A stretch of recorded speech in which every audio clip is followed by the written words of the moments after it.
Alright, DJ, you know what, Finn? I got lost. I got lost. Can you hear me? I got lost. Good, yeah, how are you? I got here, it's like, but it took me nearly 45 minutes to find it. Yeah. But yeah, Lee's outside.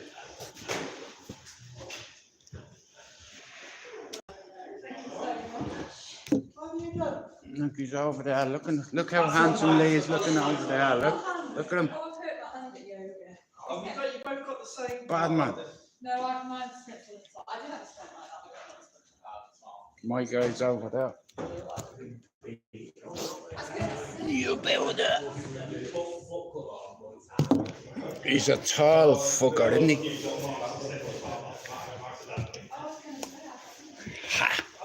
Finn, I nearly got lost. How are you, DJ?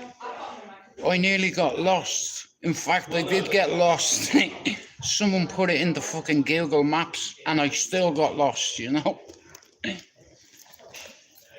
had my little man bag with me, you know what I mean?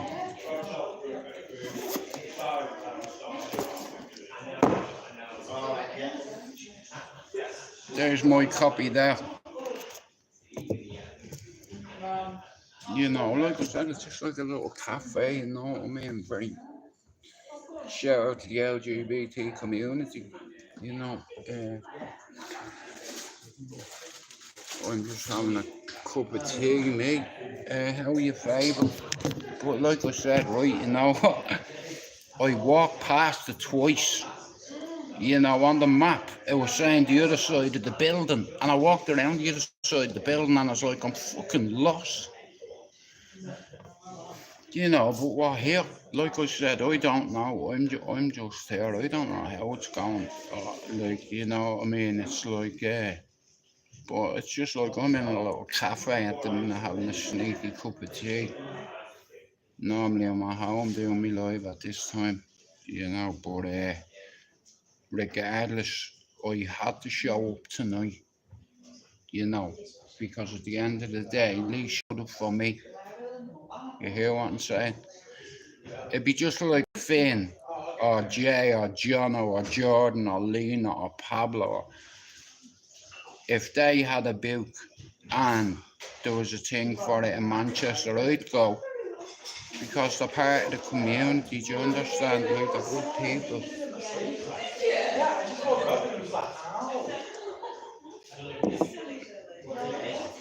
But I don't know what's going on. I'm waiting for Lee to come in. Like I said, I was lost. You know, I had to go back on myself. Just as well I left when I did. I wanted to get in here early and shit like that, but I had to cut through a few. How are you, Mr. Else? But like I said, at the end of the day, I'm here for this fella here, look. That's what we're here for, to represent our community. You understand? Lee is a big part of our community. He's been on English, Atwood, Lad Bible. Would you not, here, as a content creator, would you not want to have a successful channel one day like that?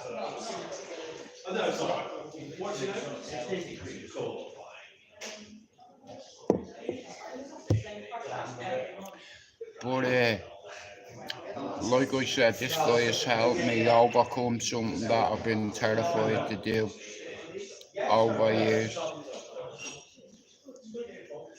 You know, and because of Lee, like, I got a smile back, you know, I can chew food again, so me and mate, I'm not lying, I feel like shit. At the minute, I spewed up and all because I was getting nervous because I couldn't find it. I was like, I've just gone past it 3 times. Where is this fucking building? But I managed finding it. So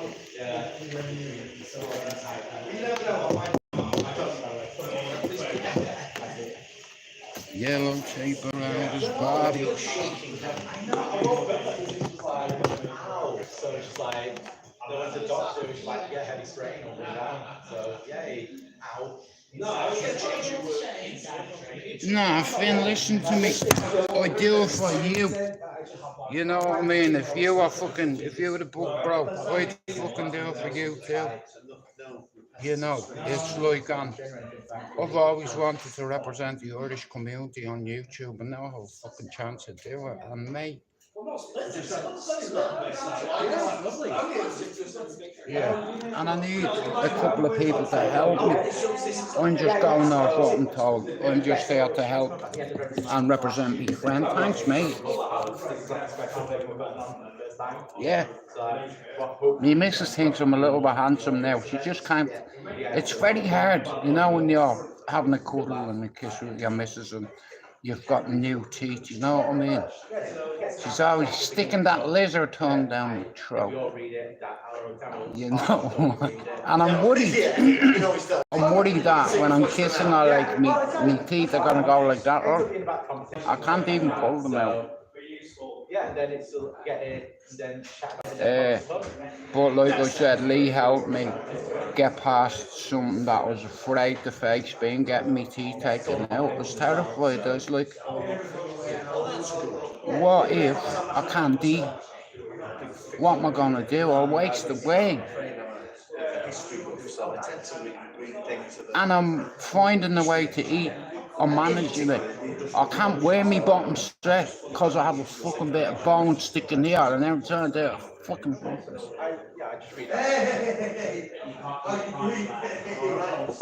my guy. Thank you very much. How are you? Good, thank you very much. Hey, yeah, it's a nice little place, isn't it? No, I'm not, you know. I'm the guest author, yeah. I may as well be on the fucking moon. You can overcome anything with hard work and belief and people that believe in you. You know, I do this as a volunteer.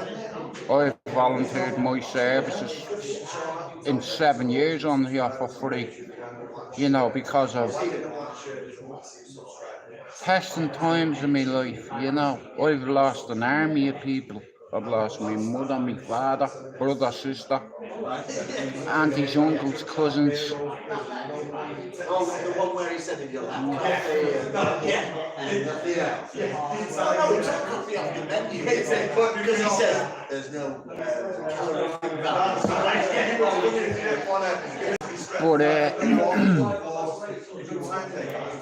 Well, bro, right. So Lee said to me, he said, bro, it'll take about 6 weeks. You know, what they'll do is they'll x-ray on me. Because I was afraid, like, because it hurts as it is, you know what I mean? Like, and the bottom part of my gum is degenerated over the years. So when you put the bottom set in, you understand, see the top set? I take them out every night, you know, bang them in one of them steroid tablets in, you know, next morning, bit of mouthwash.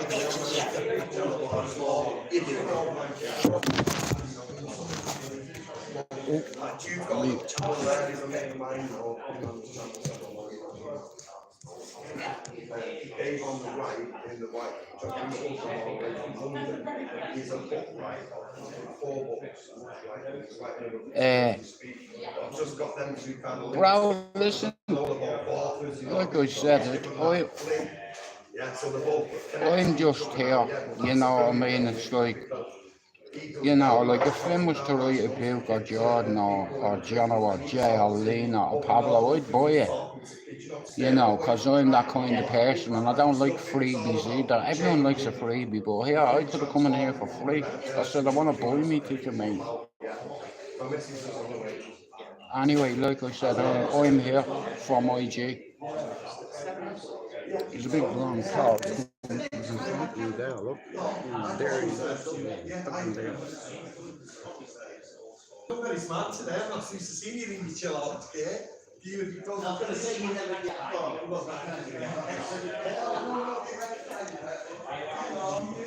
Couldn't tell you. But Mousy was in there today again. I've a lot of time for Mousy. I've a lot of time for the Irish lads, and I always said that it's gonna help me whole community. You know, like I managed to survive out a lot of me mates. You know what I mean? So I'm gonna share their story. You know, I'm gonna write about it one day, and I don't know nothing about writing books or authors. I'm here to learn. How are you, Mousy? You Bowsy, you Mousy. I nearly got I got lost. In fact, I've lived here 31 years, bro. And a quick city centre trip, I got fucking lost. But I found myself. Some Chinese lady helped me. She said to me, "You're going the wrong way." I was like, "Are you taking the piss?" You know, I was like, "Okay, you've got jokes as well. I'm going the wrong way." That's what she said to me. I'm going the wrong way. I was like, "Tell me something I fucking know." It's like, "You need to go back 500 meters." I was like, "Many? 500 meters. How far is that in steps?" She said, "About 12 minutes that way." I was like, "Hang on a minute. I've just come fucking from that way." She said, "Well, I don't know what to tell you, but love," I said, "thanks very much, and I'm sorry for stopping you like I was about to mug you or something. Listen to me, love, thanks very much for helping me go the right way. I'm around the gay village, so it's like, it's extra hot in the city tonight, you know, because Lee Martin Hitchman's in the, like I said, I just want to learn. Hey, gorgeous. Oh, I didn't even say it, Bob. Do you know what, Lise? I've just got lost. Hey, honestly, you are right. I should have leaving later or earlier. I've just had a nightmare trying to find this place. A fucking nightmare. It sent me that way on the map. It sent me that way, and some Jamaican woman helped me, and then a Chinese woman helped me. I went past this fucking a little cafe, and I said to this lady, I said, "Love, is there any chance? Do you know where this is?" And she said, "No," but she said, "For some reason it won't go around on your phone." She said, "Let me try on mine." She said, "You're literally 200 meters away." I was like, "Oh, yeah, will you just give it to me in steps?" You know, and Bob, I swear to God, I've gone through Piccadilly, through the garden, sat there, had a smoke, had a drink, come, and I've been up, down trying to find this place. It took me 45 minutes to find it. Someone put it in on my phone, and I still couldn't find it. But like I said, I'll be home early tonight. It's like, cause as soon as I leave here, I'm not going for a drink or anything like that, you know what I mean? Like, I don't know what's gonna happen. Lee's waiting for his missus and a few people to come. Like I said, I got here early, even though I got here late. I would have been here. Well, you know what I'm like, Leeks, I get fucking anxious. It's like, cause I was like, I'm living in this city 31 years, and I don't know where this fucking bastard street is. But I found it. No, Lee's miss. Well, I didn't know. Well, I'm not dragging babies to an event, you know. But obviously his missus is going to go, you know. But there's not a lot of people here, you know. I go here. There's about 20 people here. I'm good with that, because I was hoping that I was just.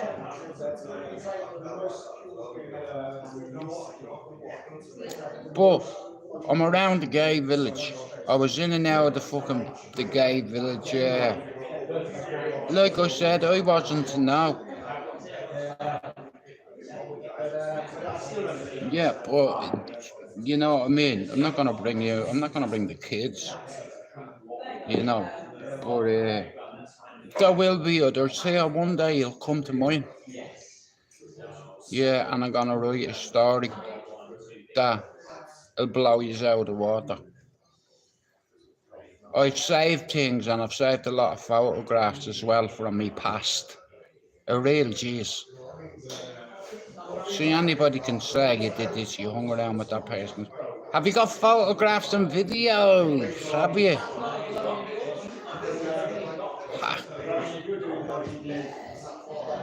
We could have sold them to the papers if I wanted to over the years, but I'm not a cunt. I value the memory of me dead friends. You know, any other cunt would have written about it 10 years ago, 20 years ago.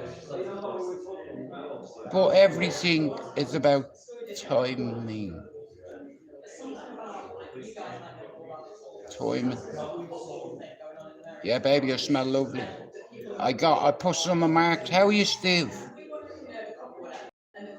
I don't know what's happening. It's not my rodeo. I'm just here as a spectator.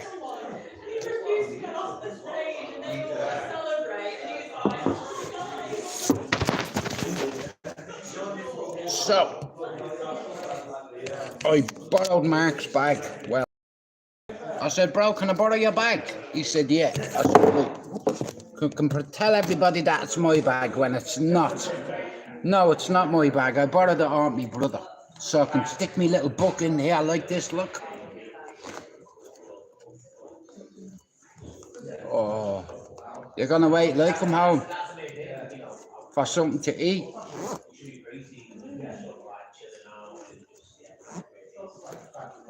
How thoughtful are you? You know, but Bob, honestly, I thought I wasn't gonna make it. I was like, I'm going home. I can't find it. I'm fucking trying to ring, like, bro, where is it? You need to come get me. I'm lost. What, in Manchester? I was like, yeah, lost. SOS. You know, I didn't know where I was going. You know, two ladies had to help me. Well, I think she was a lady. But she could have been a lady boy. Because she had an Adam's apple. We're in and out of the village, like, there's loads of Sheilas in the city, you know. Shout out to Sheila's, like, and I'm a big fan of Shirley Bassey. Hey, tell you what else I'm a big fan of. This, look, see this? Look, we're representing the flag, look.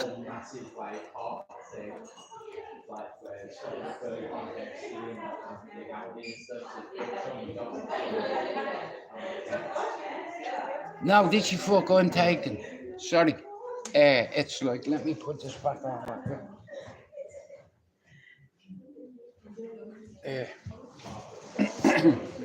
So,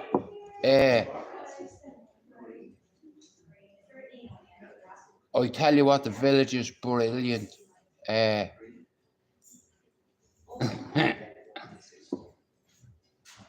No, like I said, it's like, you know, somebody does a nice thing for you. Like, and Lee, what he done for me was, he helped me get past something that was holding me back for years. You know, me kids, none of them can take me serious. They're all taking the piss. Jude, you've got teeth. Come here, I'm the comedian here, right? No shit, I've got teeth. And they look fucking fantastic. You know, I just can't wear the bottom of them. But for what he did for me, regardless how I felt tonight, I had to be here. You know,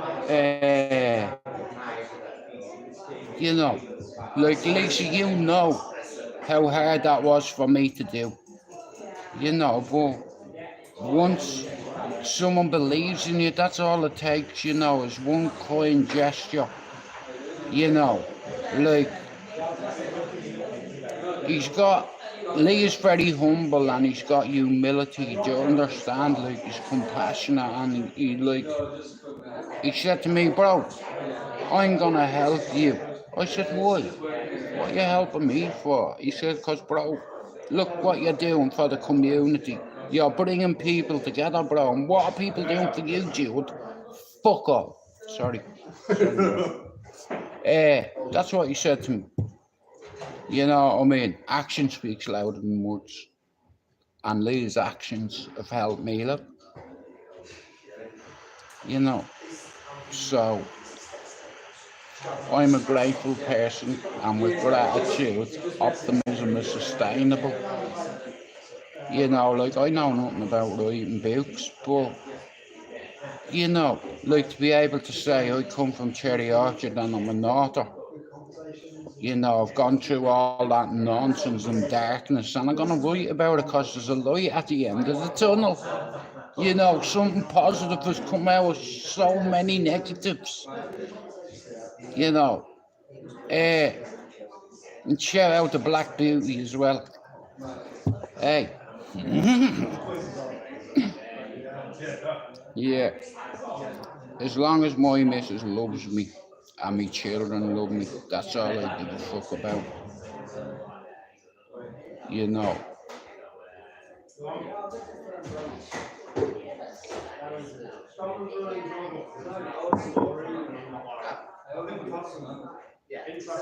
I don't even know what's happening here. I'm just sitting here.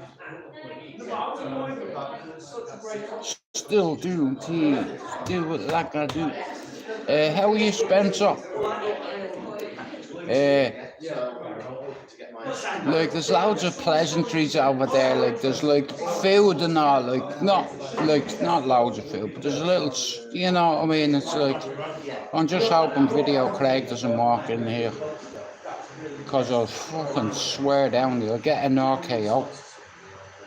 This is Manchester. You don't want to come here. I'll make a meal out of you prick, you one day.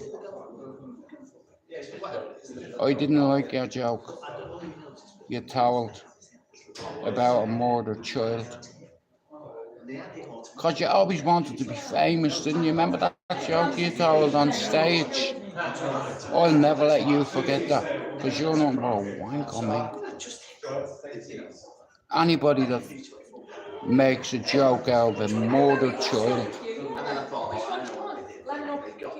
you are a twat.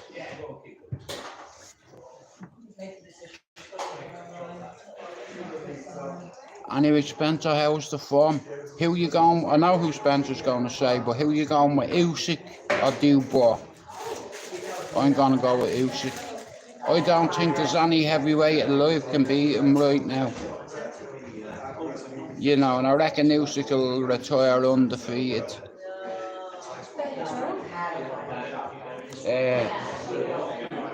I do. I reckon that he'll retire undefeated. I'm looking forward. Do you know what fight I want to see? I want to see Islam fight Isla Taporia. I want to see Paddy fighting, but I don't think Paddy.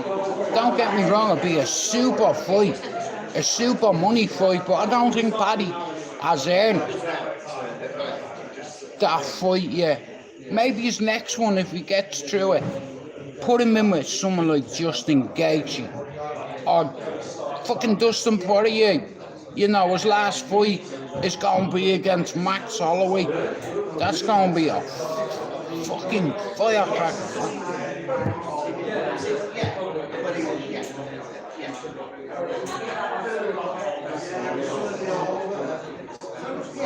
But like I said, I don't know what's happening in here. I'm just waiting for everyone to walk in there. I think people are just having. Oh, brilliant! I'm going in here now, mate. Myself, yeah. I'm going to get a cup of tea before I can win. Yeah, come on, like, put me. I'm back in, we're going into the other end of it. I don't know what's going on. Right, give me a second, because I'm going in.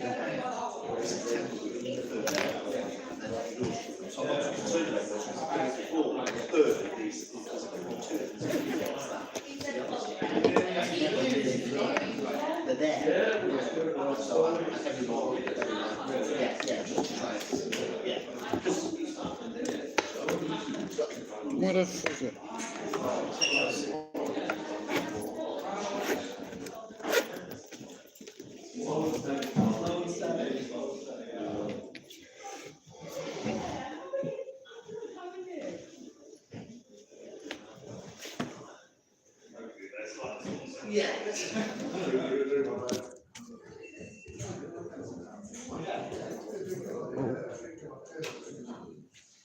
Do you want to get yourself a drink to sit down? Can I get a cup Mate, of just get as much as you or can I do it myself? Mate, just, yeah, help Oh, yourself. thank you very much, brother. I might have a bit of bleeding trouble doing it. One, just press and join. Thanks very much, mate. Okay. Fucking brilliant. You know what I mean? Hang on, here. What am I having? An espresso? I'll go on a latte then. Go on then. Yeah.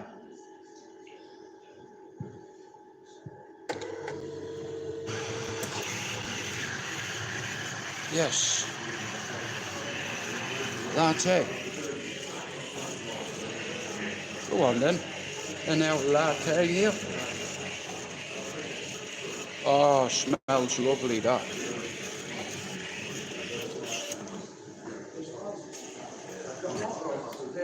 Yeah.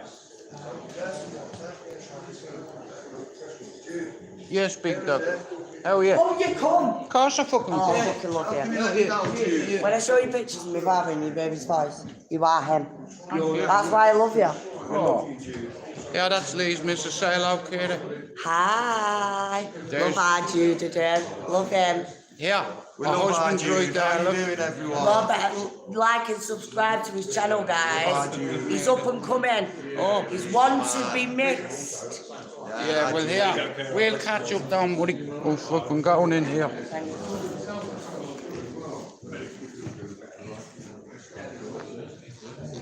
Do you want this film? I want to get some sugar. 1 second, guys.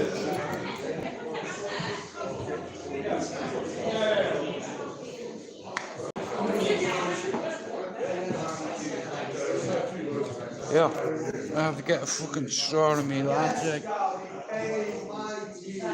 can I put it?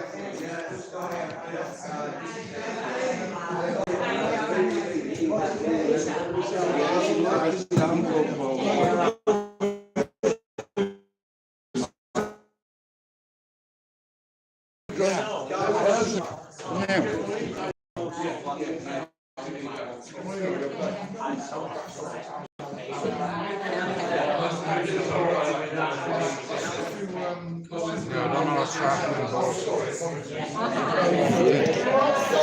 I'll just send you an edited version of your voice.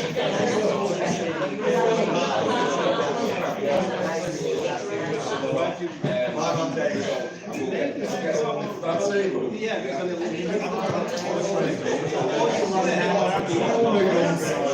You're sit with me. Where? You're going to sit at the front row with me. Okay. Don't you be fucking hiding in the corner now. I'm just sitting here. Dublin, where you from? Ballyfermot. You're still filming, aren't you? Yeah, Oh. well, I'm on my live. I couldn't miss this. Now, here, that's a famous person in front of me. Could you say a quick hello, Sean? Yeah, yeah. Here we are, Lee Marvin Hitchman, book event, Manchester. Nice one.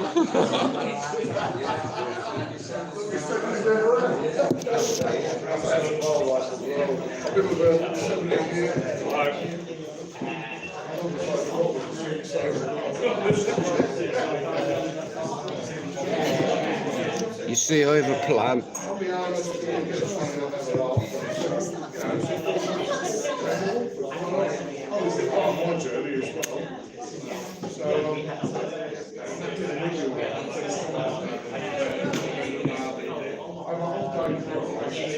I'm over the moon. You know, over the moon.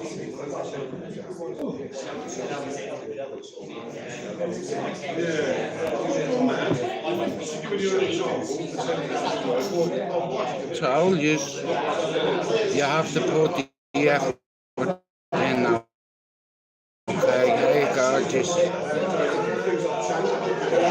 Sean Atwood. He's 1 million subs on YouTube. Do you understand? 1 million subs on YouTube. And they believe in me and they want me to grow. So, alright, I'll tell you now, right? I'm writing a book, okay? And these guys are gonna help me. So here, stick your membership up your arse. This has always been about getting a community of people together. And there is an end result to this, and it's me writing my first book and having some of the biggest YouTubers in their community backing your boy. Yes, I will fucking smash your boy. Yeah, I'm happy here. You know, like I've always wanted to meet Sean. I called him a wanker years ago, but he's not said that to me. I've just said hello, he's sitting in front of me.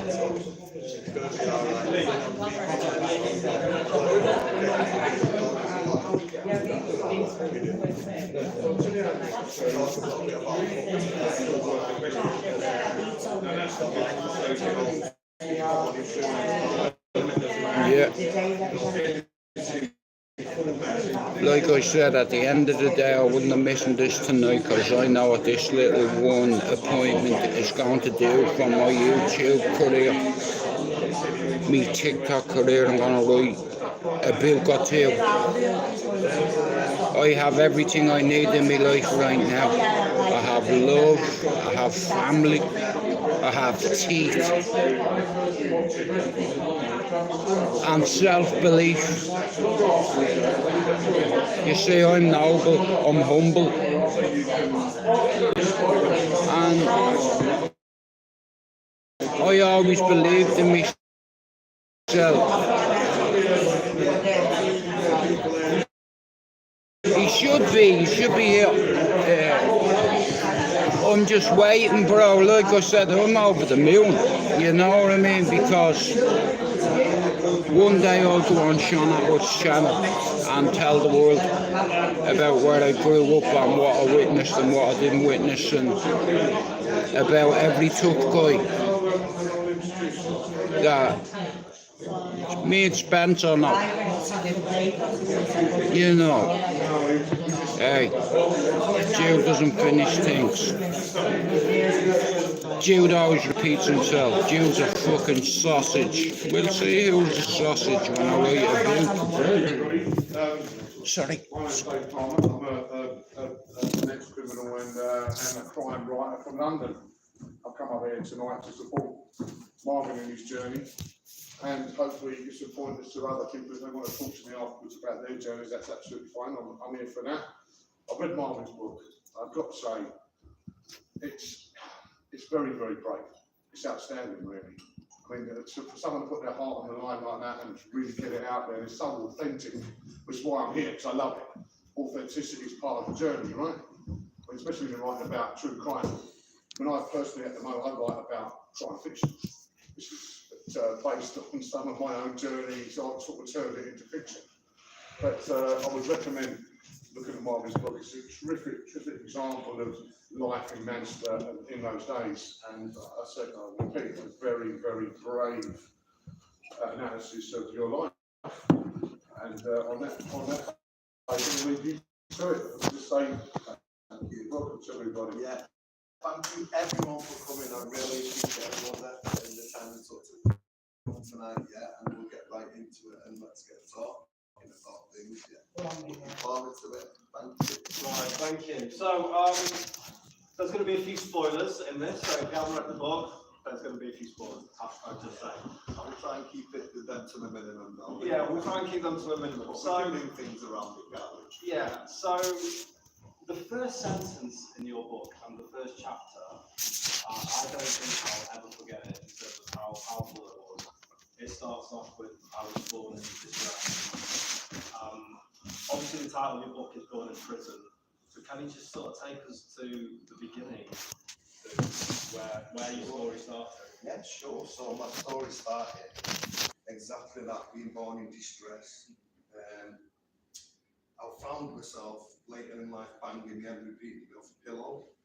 I used to wrap my arms around the pillow bang my head off that and count numbers, and they bang, bang, bang, they're keeping us awake, and then they bang, bang, bang, bang off my sister, and she'd say, you know, we put him into sleep, so I didn't know which one to carry. So I banged my head off the pillow, and like I was looking for something very early on. I was born in distress. Yeah. So I never knew what that meant, but then as soon as I seen it, I realised, this is what it meant, do you know what I mean? Yeah. It's literally on my birthday, born in distress, and like I was quite dumbfounded by that. I got all my mum was a prisoner, you see, so my mum was a prisoner in HMP style. It's a women's prison in Wilmslow in Cheshire. She went there for a criminal charge. Spent a few months in there, had me while I was in there. So God knows the horrors she must have went through, like being dragged to an hospital somewhere in a chain. Because when they used to take you to hospital back then, you put a big thing on your big bracelet, and it'd be a 30-foot chain. And because I've been to hospitals and prisons before, and it's very, very heavy chain what you've got to carry around, you know. Yeah. It's like a lead, and you make you wear that non-stop. From the minute you walk out of prison, you can get back. Or you can only keep you on. So clearly she was on a chain, you know. And she had a battle to keep me from the start. My mum was being told if she gave me away, I'd go to 2 doctors. I don't know, I got told that was, my mum was saying to me that was going to be given to 2 doctors a better life. Clearly it's a better life than she's living in, as an addiction. Little did I know my dad was also in prison as well.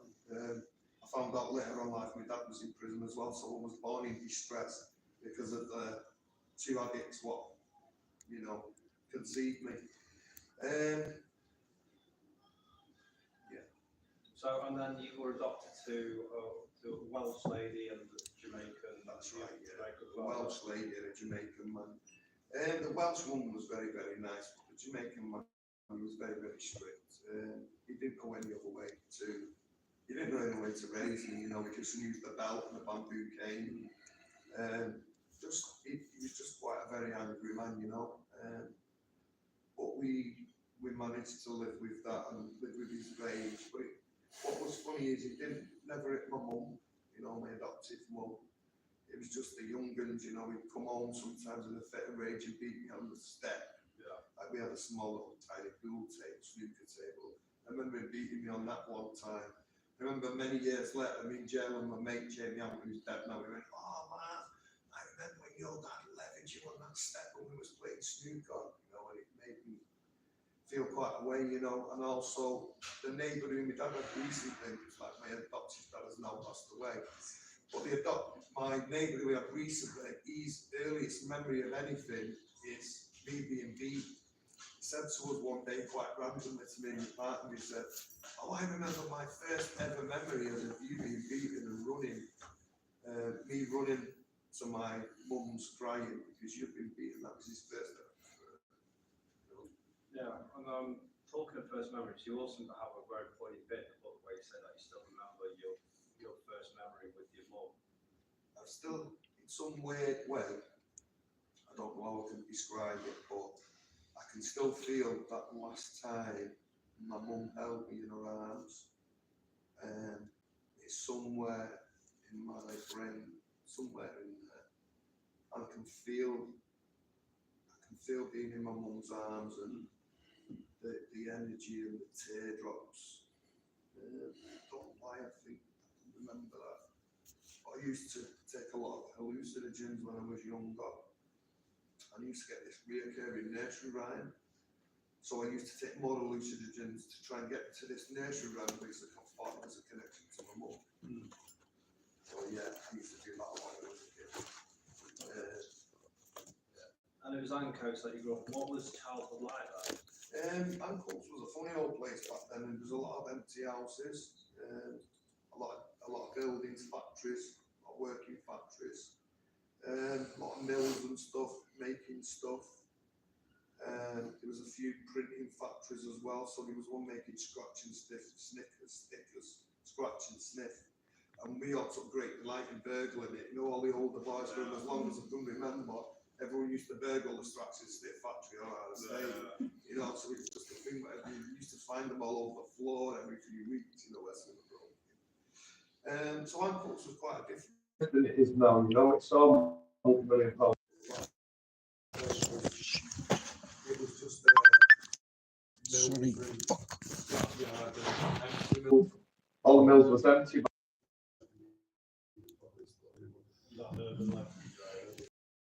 So, did you move around with it in Ancoats? It was when you were 11. So what happened when I was 11 was we moved to Ancoats over Mellor Street, which is over Butler Street, which is classed as a miles away. But my dad always said to me, don't go over the canal, don't go over the hill. When we moved to the new estate, and opposite this new estate is 4 big block of flats, and there was a lad in there who lived in one of the flats, and he said to me one day, and had a games console, and I was taking it, and he said he had games for it, and he didn't in fact have games for it. He took me over to a paedophile's house and was linked. And that was a very horrendous time I went through as an 11-year-old, from 11 onwards. I had a very bad time. Yeah. And then you started taking drugs just to get out of that, didn't you? I did, yeah. And what I did is when I was a bit younger than that, I watched someone sniffing glue. So when I was being abused, I started using glue and gases like to escape.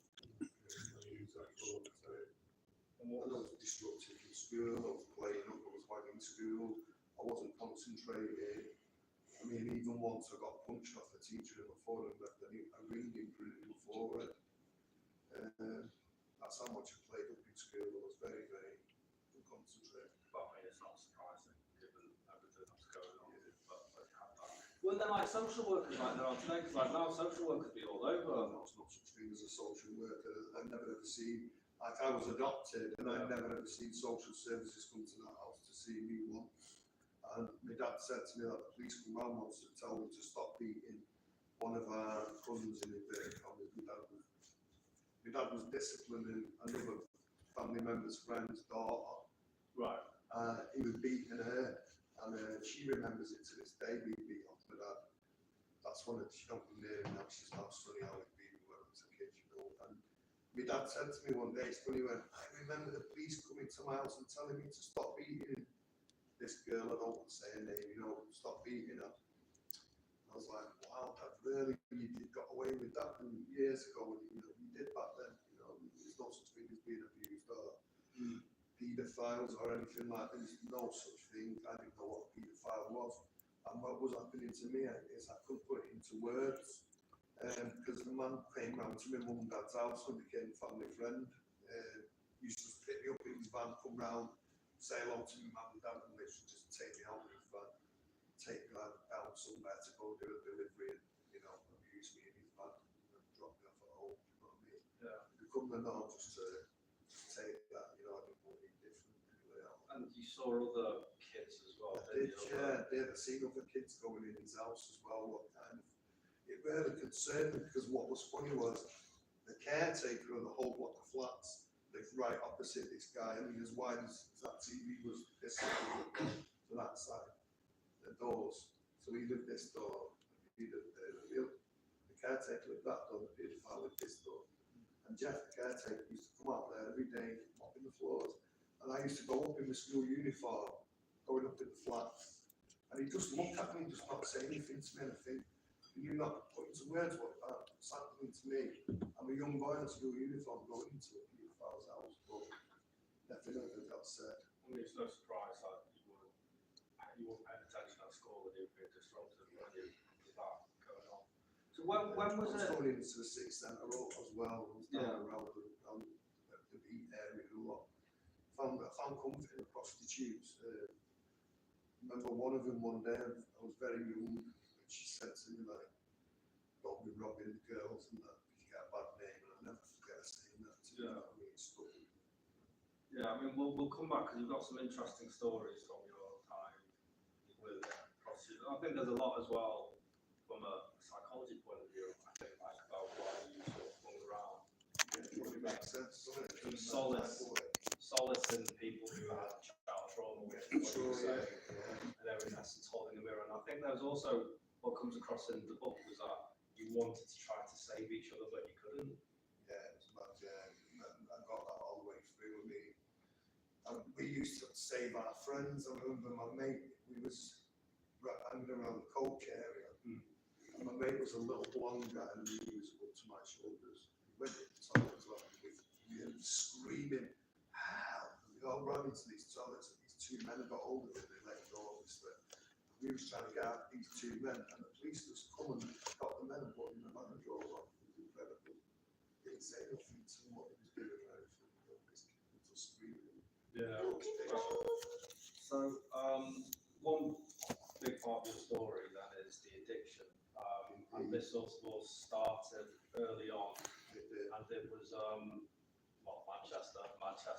Manchester, And yeah. before that, the end, there was the Thunderdome. It was the Thunderdome 1998. Favourites are Yeah. The Thunderdome was a nightclub in Anco in Mount Blatin on Oldham Road. And it was funny, one of my first memories in there, we used to go in there and sell ecstasy and whiz and LSD and stuff, yeah. And there was coach, loads of people used to come. And I've been nicked for a street robbery in the city centre. And the police officer who interviewed me, I never forgot his face, I can still see it now. And the cop who interviewed me was dancing on the dance floor with a glass of water. And I just looked and I was losing it of tricks. I looked and like, that's the police. I went over to all my friends and went, the police are in there, the police are in there, I've just seen it dance. I'm like, man, I can't have him tricking me. Oh my God, no. Please don't tell me you don't believe me. I'm like, calm down, mate, you need a water or something. I'm like, there's a police officer there, go find him, come on, show me. But I can't see him, obviously, must have squared up. So, only one person, my best friend, come with me, we're walking down the road, and all of a sudden we just see, oh, it's a police, yeah, it's one to police, yeah.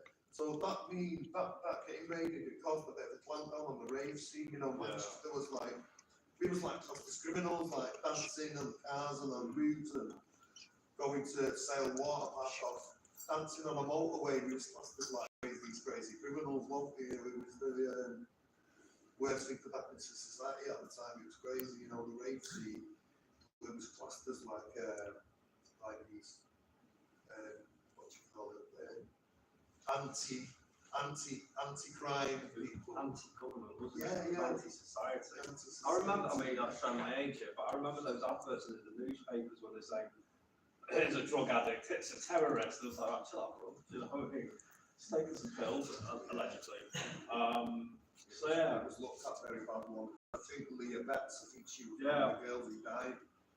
She died in 1992, I can remember right there. And Leah Betts is on ecstasy caused a massive scene, the government wanted to clamp down on it. Because I think it made ecstasy class A at the time. And everyone was just saying it was this love drug, wasn't it? I mean, it was this much of a love drug, that people used to hook people all night on ecstasy. You know, people would take ecstasy and want to be best friends with. Take me back. People you don't even know, you've never spoke to before. You know, ecstasy was just this crazy drug. Everyone was just sparkly-eyed and glittery and giving everyone hugs, you know. And I think too much money coming into the scene eventually, it's started getting a bit ugly, you know, gangsters jumping the bars, taking the till money and controlling the bar, passing all the mates drinks and all that. That's how it started. Little areas doing that, little Salford gang doing that, and then you had the little Moss Side gang doing that, then you had the Cheetah Mill gang doing that. And then you was all making money on their own little areas and showing off in the clubs then. And then all of a sudden it just turned into everyone's enemies, you know, shotguns and double barrel shotguns coming on the dance floors and stuff from nowhere, you know what I mean? And I knew the people who was doing it, and like I'd see someone being with that and put it away, you know, I'd be like, man, it's a serious move, you know, because I was only a kid for it, you know what I mean? One of them's dead now, the main one who used to be doing that a lot of shotguns. He used to go in a club with double barrel shotguns down a long trench coat, you know, terrorise our club, you know, the dance floor. I think it was just intimidation to control the club though, back then. There was a lot of money involved, wasn't there? So I think that's why it was done, you know. But yeah, I think Them times was just a drug, loved up drug time, wasn't it? I mean, I was £170 in my shirt pocket once, fell asleep in a three-storey house, which was a rave, in Wally Range, and woke up and the money's gone, and this guy with dreadlocks went, mate, here's your money, I've just been minding it for you, 170 quid. It just never happened if it wasn't IMX. So it was after the party, wasn't it? Like you first started on trying and coke, wasn't it? Yeah, well, what happened was, I was in a nightclub in Rockworld. Good old Rockwool. Is that still going? It was about 30 years ago in that way. Yeah. Rockworld. Jenny's. Jenny's, yeah. Jenny's or something, yeah. So I was in Rockworld one night, I seen this girl who danced on the dance floor, and I just got talking to her at the end of the night, and she said she lived near the Salvation Army in Hardwick, so it's close to me. So I'm dabbing whizzing the Rizzler, and she said, "I'll come back to mine." I said, "Sure." Sat there, we were just talking, and we both took cocaine, and I've tried it in a split, and showing up. And I thought she was just going to go in for a joint. And you got any money? I went, yeah, yes. And I had loads of money on me.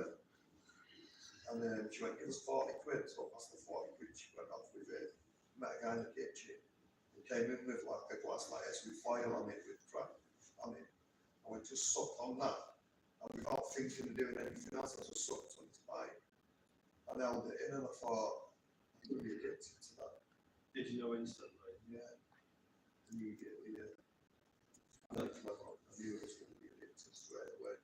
Crack cocaine is the most dangerous drug in the world. It's the most addictive drug on the planet. Amen. No, cocaine's not around, it's now to the streets all day, not for a reason. For a reason, cocaine is a very, very addictive drug, you know. That's why all the kids are trying it now, it's a very, very dangerous drug, you know. So how did that moment then immediately change? Was there a Then what happened, I thought, all them drugs what I was taking, nothing's better than this one. Nothing's better than this one. And I went, where do you find that from? She said, oh, some guy, and I bought some or left us, and went to a mate's house and got him to try it. Said to him, this is his best thing since last break, and I know he was drugs to buy. And so we both got a little habit on that. Before you could will. And how quickly was the step from trying that to that, the life of crime to sort of keep this going? I was a drug dealer at the time. I used to be able to knock on my door, 10th floor black door, and buy weed. But I had a job as on the CIS building, cleaning the glass on there once. Got a job and I was doing an agency work.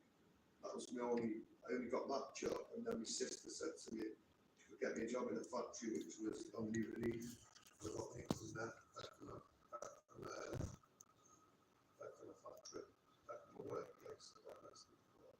So I knew working wasn't for me then.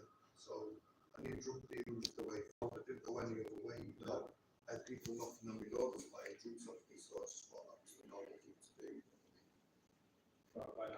How easy was it to get the drugs to sort of sell? Was it selling on your estate? Yeah, it was just like people coming to my door just buying. I used to have this. It's funny. I used to have this Jamaican guy who owned a record shop in Moss Side Precincts, and his nickname was Edo. He was just a normal guy. Was he a normal guy who was a potato, or was he like he and something else? Just a normal guy. So where did you get the name from? Back then, the word Edo didn't No, mean but anything. everyone was, where did you get the name from? That's what his nickname was, Edo. And he's got a record shop. That's unfortunate. He didn't mean that name at the time. Didn't mean anything to us. So it was just his name. You know, I mean, people who know what we're talking about. Just that was his nickname. You know. So yeah, I used to bring the bags. I used to carry bags of weed, bushweed and carry bags of it. So when you No one had it on them books, so I was the only one who sold bushweed. when you got sacked from the factory, was that what happened there? Well, the person who I was with at the time, she got pregnant. So my firstborn is called Miles, and he's 32 now. But Nina was already breaking when she was pregnant. We was going through a bad time. You know, I didn't expect her to get pregnant. She told me she was on pill. I was only 17. I wanted a family. I didn't want a baby out of wedlock. knew I was an orphan and adopted, I didn't want to, I wanted a full family and a happy family, you know. So I didn't want to with someone who was too young, and I knew I was too young, but we spoke about it, like we agreed to keep the baby.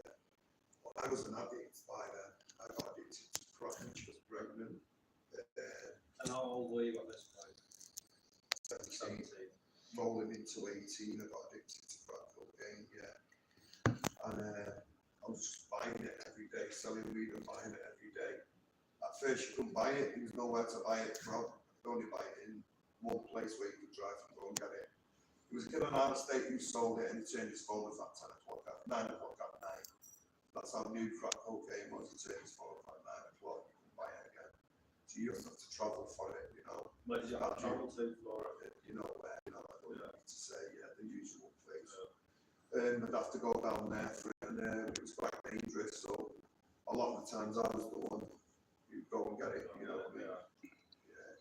And then it was in the city centre, so then all the working girls would say to me, can you go and get the best crack? So I'd go down to the other side to go and get the best crack, you know, because I was a black guy, no, you know what I mean? And our face was familiar, so I could buy the crack for all the working girls, you know what I mean? It was quite new. Were they all on it? Yeah.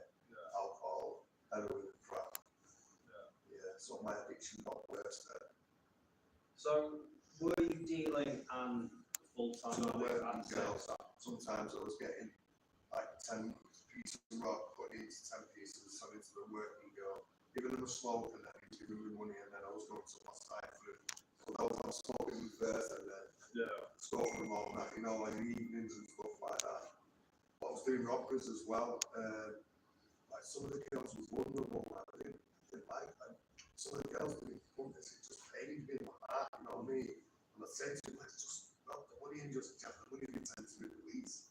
And I did that a few times, just got a mobile phone, like, police, give us your money, lad, and then just took the money off them and just ran off. So what, you just put up your mobile phone, didn't you have like a fake badge? No, it was mobile phone was brand new. Right. It was like a novelty, putting out a phone, you know, so pull out the radio, the police, half drunk cut, and just say, what I'd never do is take the wedding ring or the wallet. Right. I'd always, because I was used to it, this working girl called Diane, and she said to me, man, you get the fucking Magdalene and everything, hell yeah.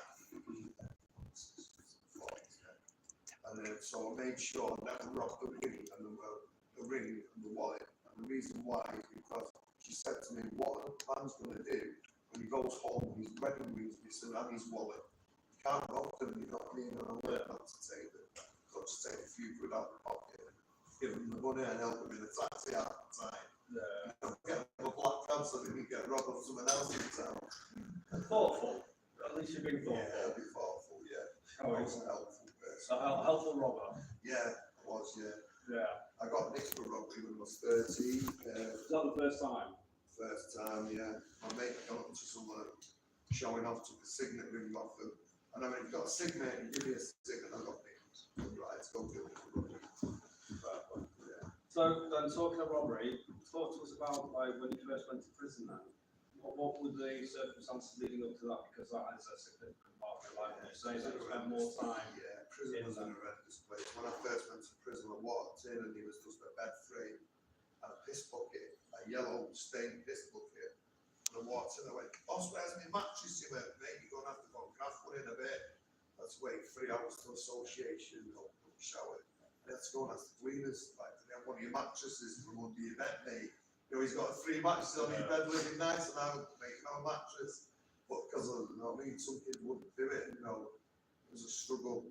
And you'd have to piss in a bucket, or if your mate was in your cell and he wanted to poo, you'd have to poo in a piece of paper, fold it up and put it through little squares on the windows and throw it out.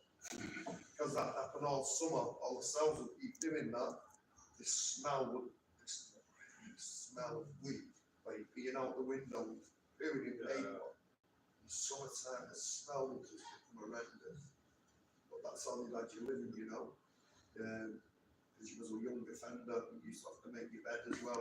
Make a bed in the morning, strip all your bed. Yeah. Strip all your bed and fold it in a little square at the end of your bed in the morning.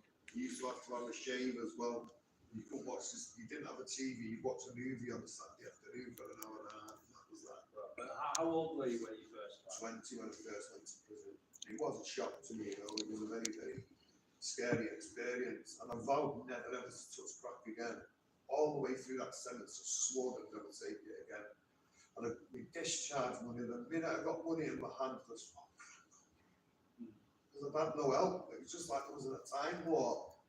No, I was a crack addict, and I got out of prison as many months later as it was. Still addicted.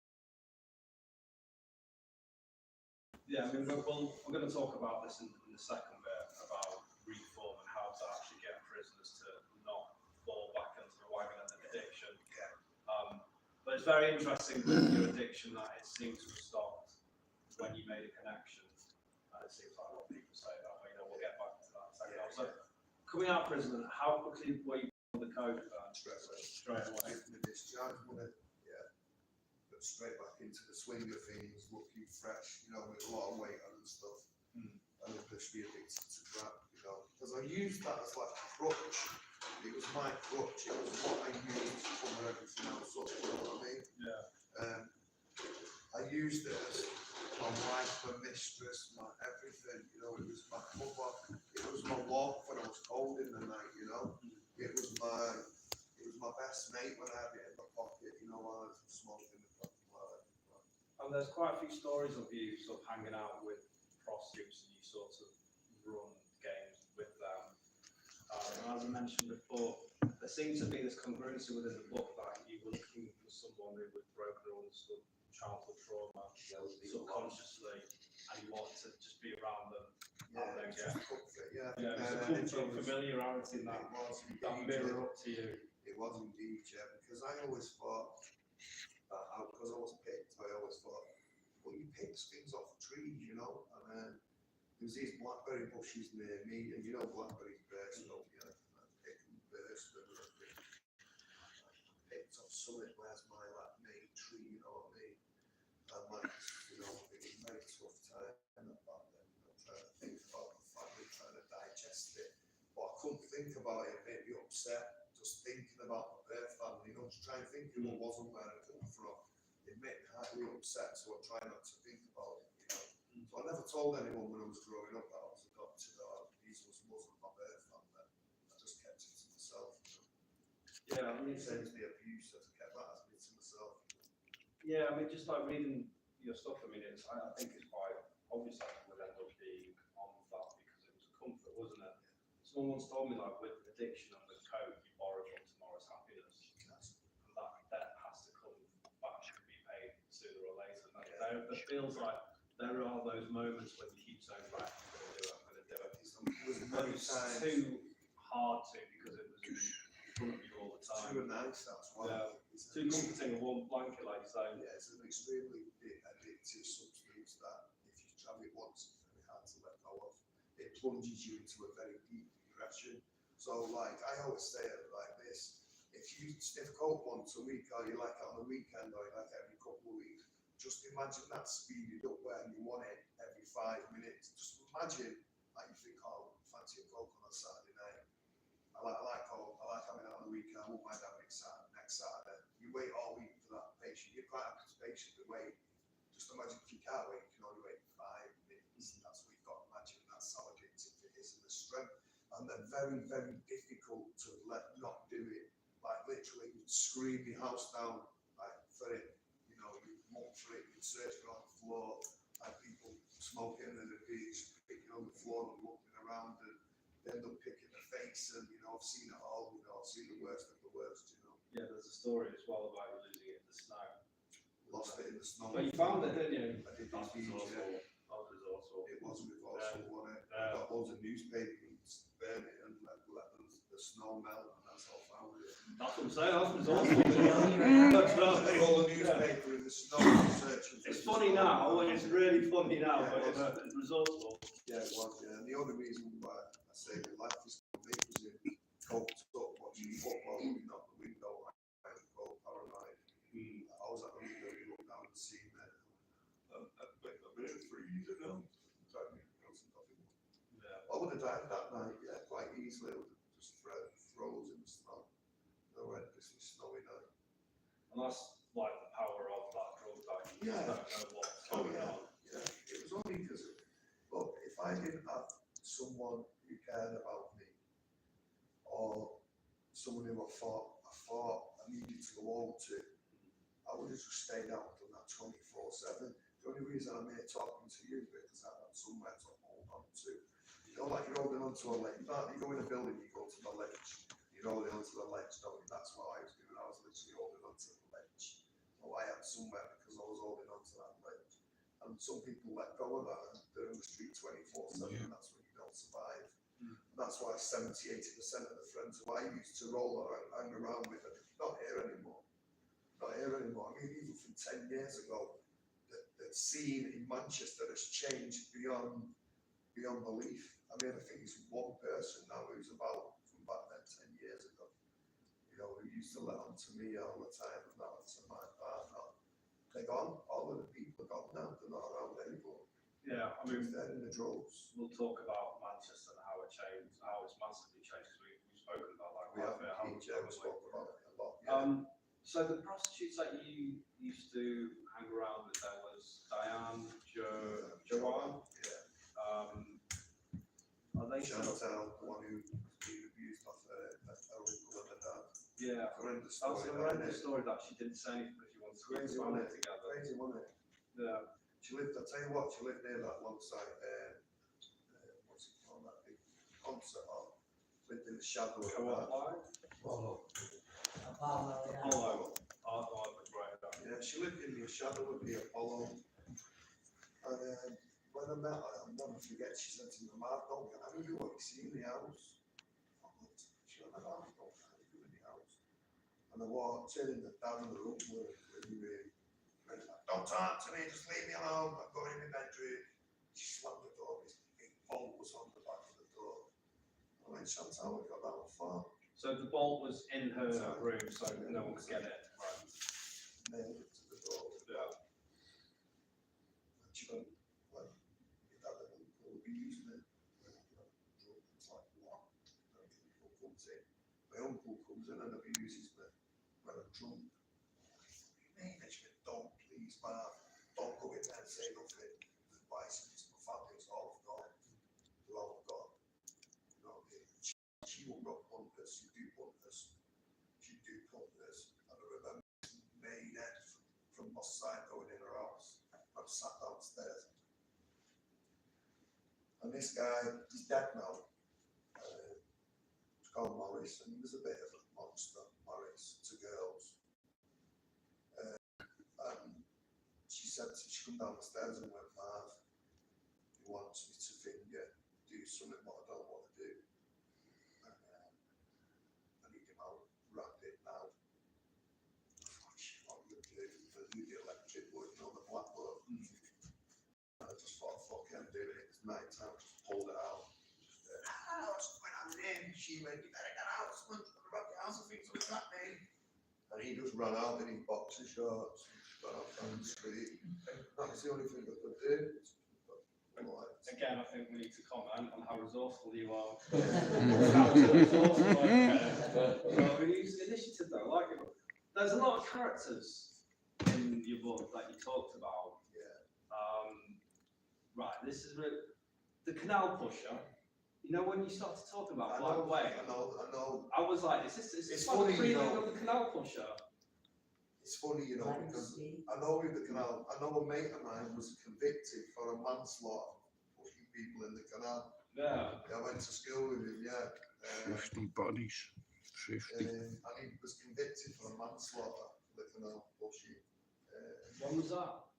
Years and years ago, when he was in our late 20s, he got it about 20 years ago to do it. And a few people have gone in that canal, a few friends of mine have gone in that canal as well. A few people close to me have gone in that canal and killed as well.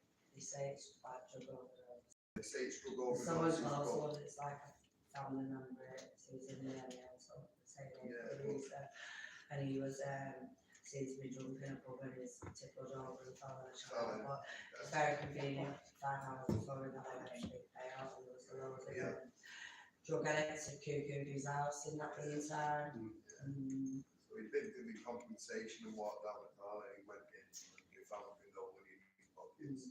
But yeah, that happens quite a lot on that canal. Yeah. That canal is used a lot for crimes, put it that way.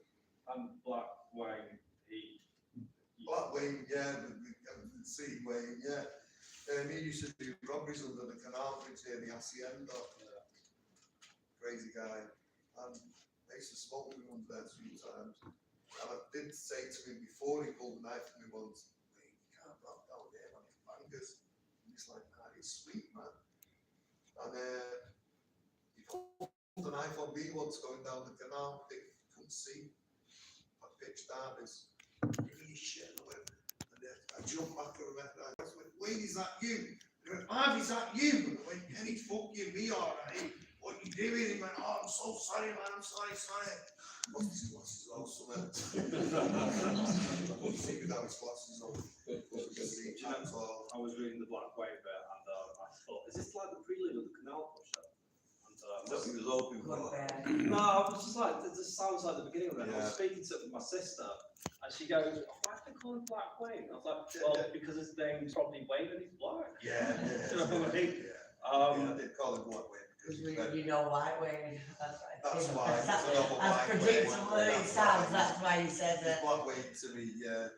So- But he's blind as a bat without them glasses. Talking of people who are infamous with a colour as their nickname, Malaki.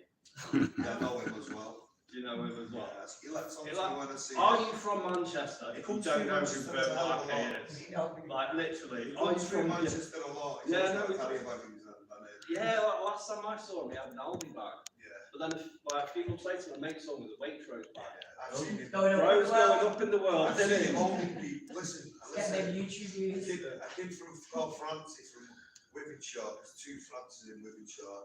There's a black one and a white one. That's what he said. Go again. So white Francie was in, because the 2 Francis are very well known. White Francie was in the block in strange ways, and Aki started squeezing his muscles, and he found out that what he did, he hit him with a flask round his head. He got his address and got his house smashed up with an axe in Wythenshawe, got his house blitzed. Yeah. So what he did is he smashed that with a flat purple. He got the lad's address and got the lad's bird's house smashed up with an axe. He was a big lad, though, wasn't he? He was very well connected. Yeah. Very well connected man he was. So you had to watch what he said around him, you know. But yeah, he used to in a cell, he'd say to you, "I bet you can't climb through that chair.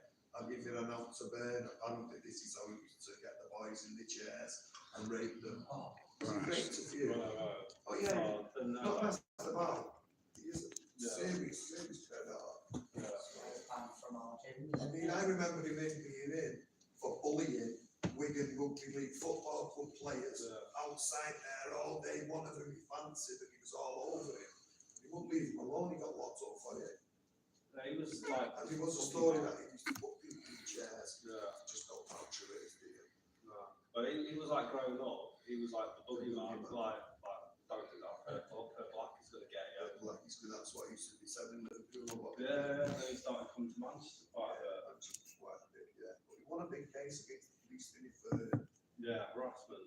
big bad mouthing his name, so you've got to be careful what you say about him. Allegedly.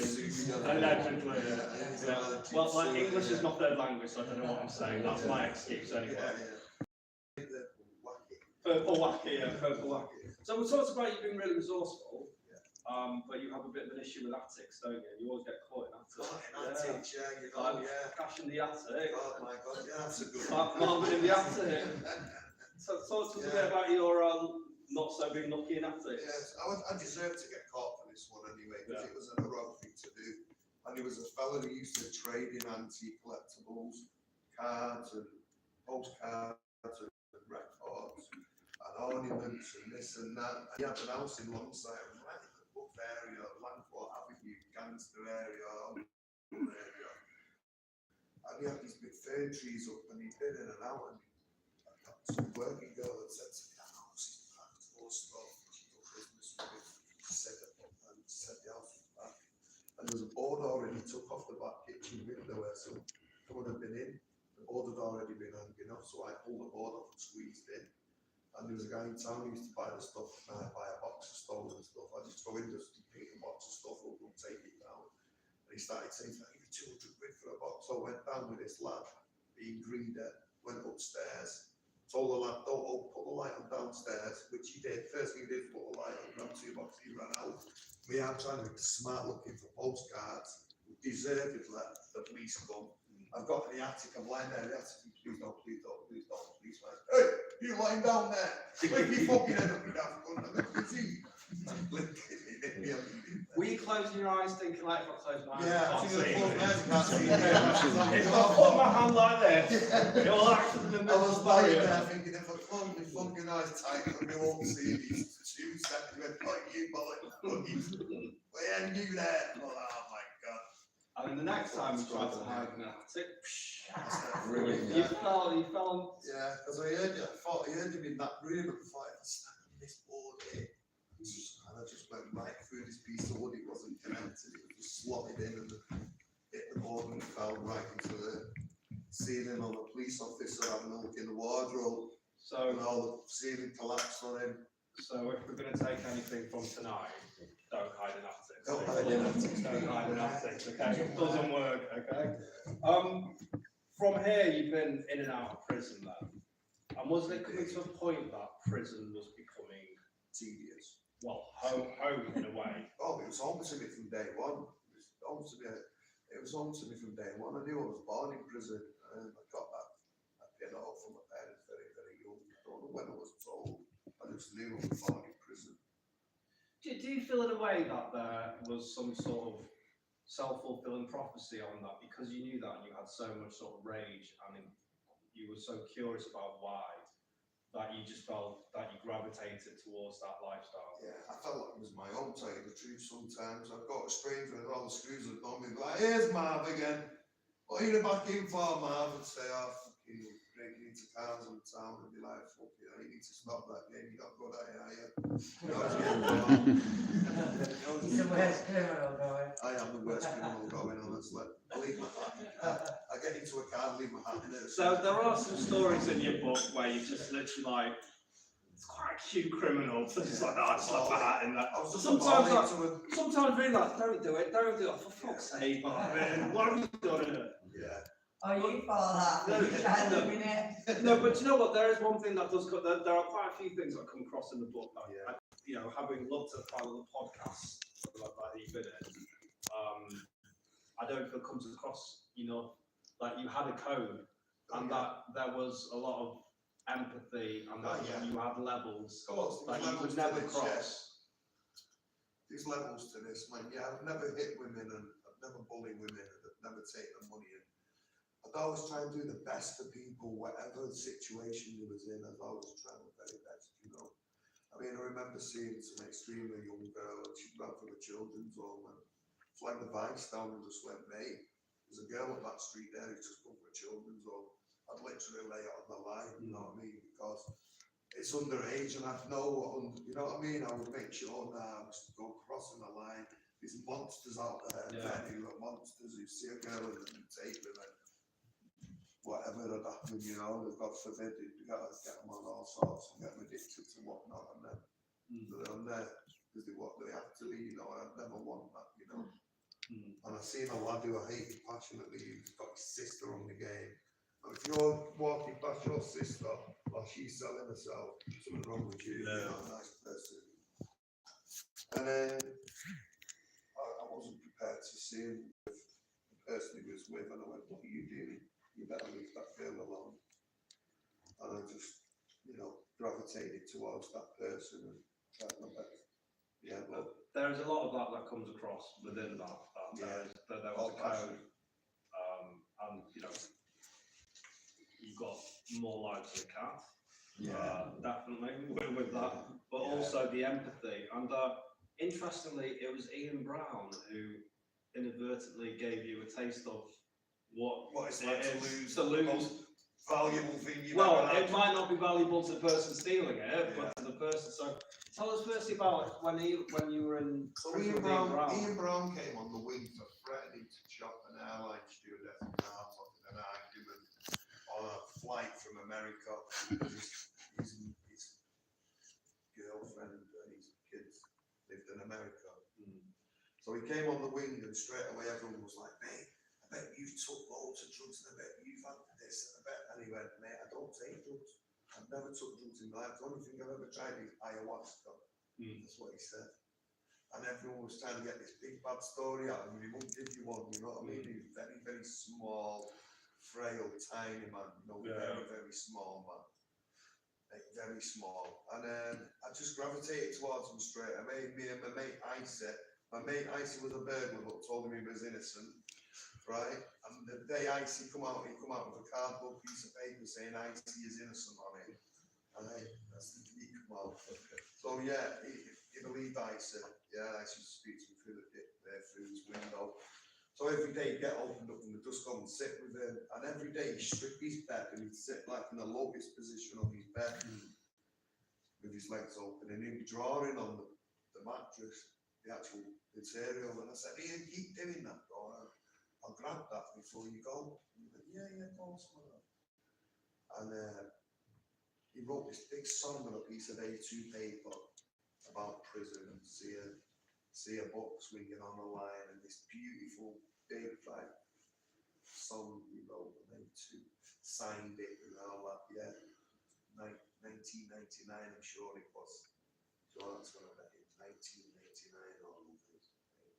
Ian Brown was here and all that, right?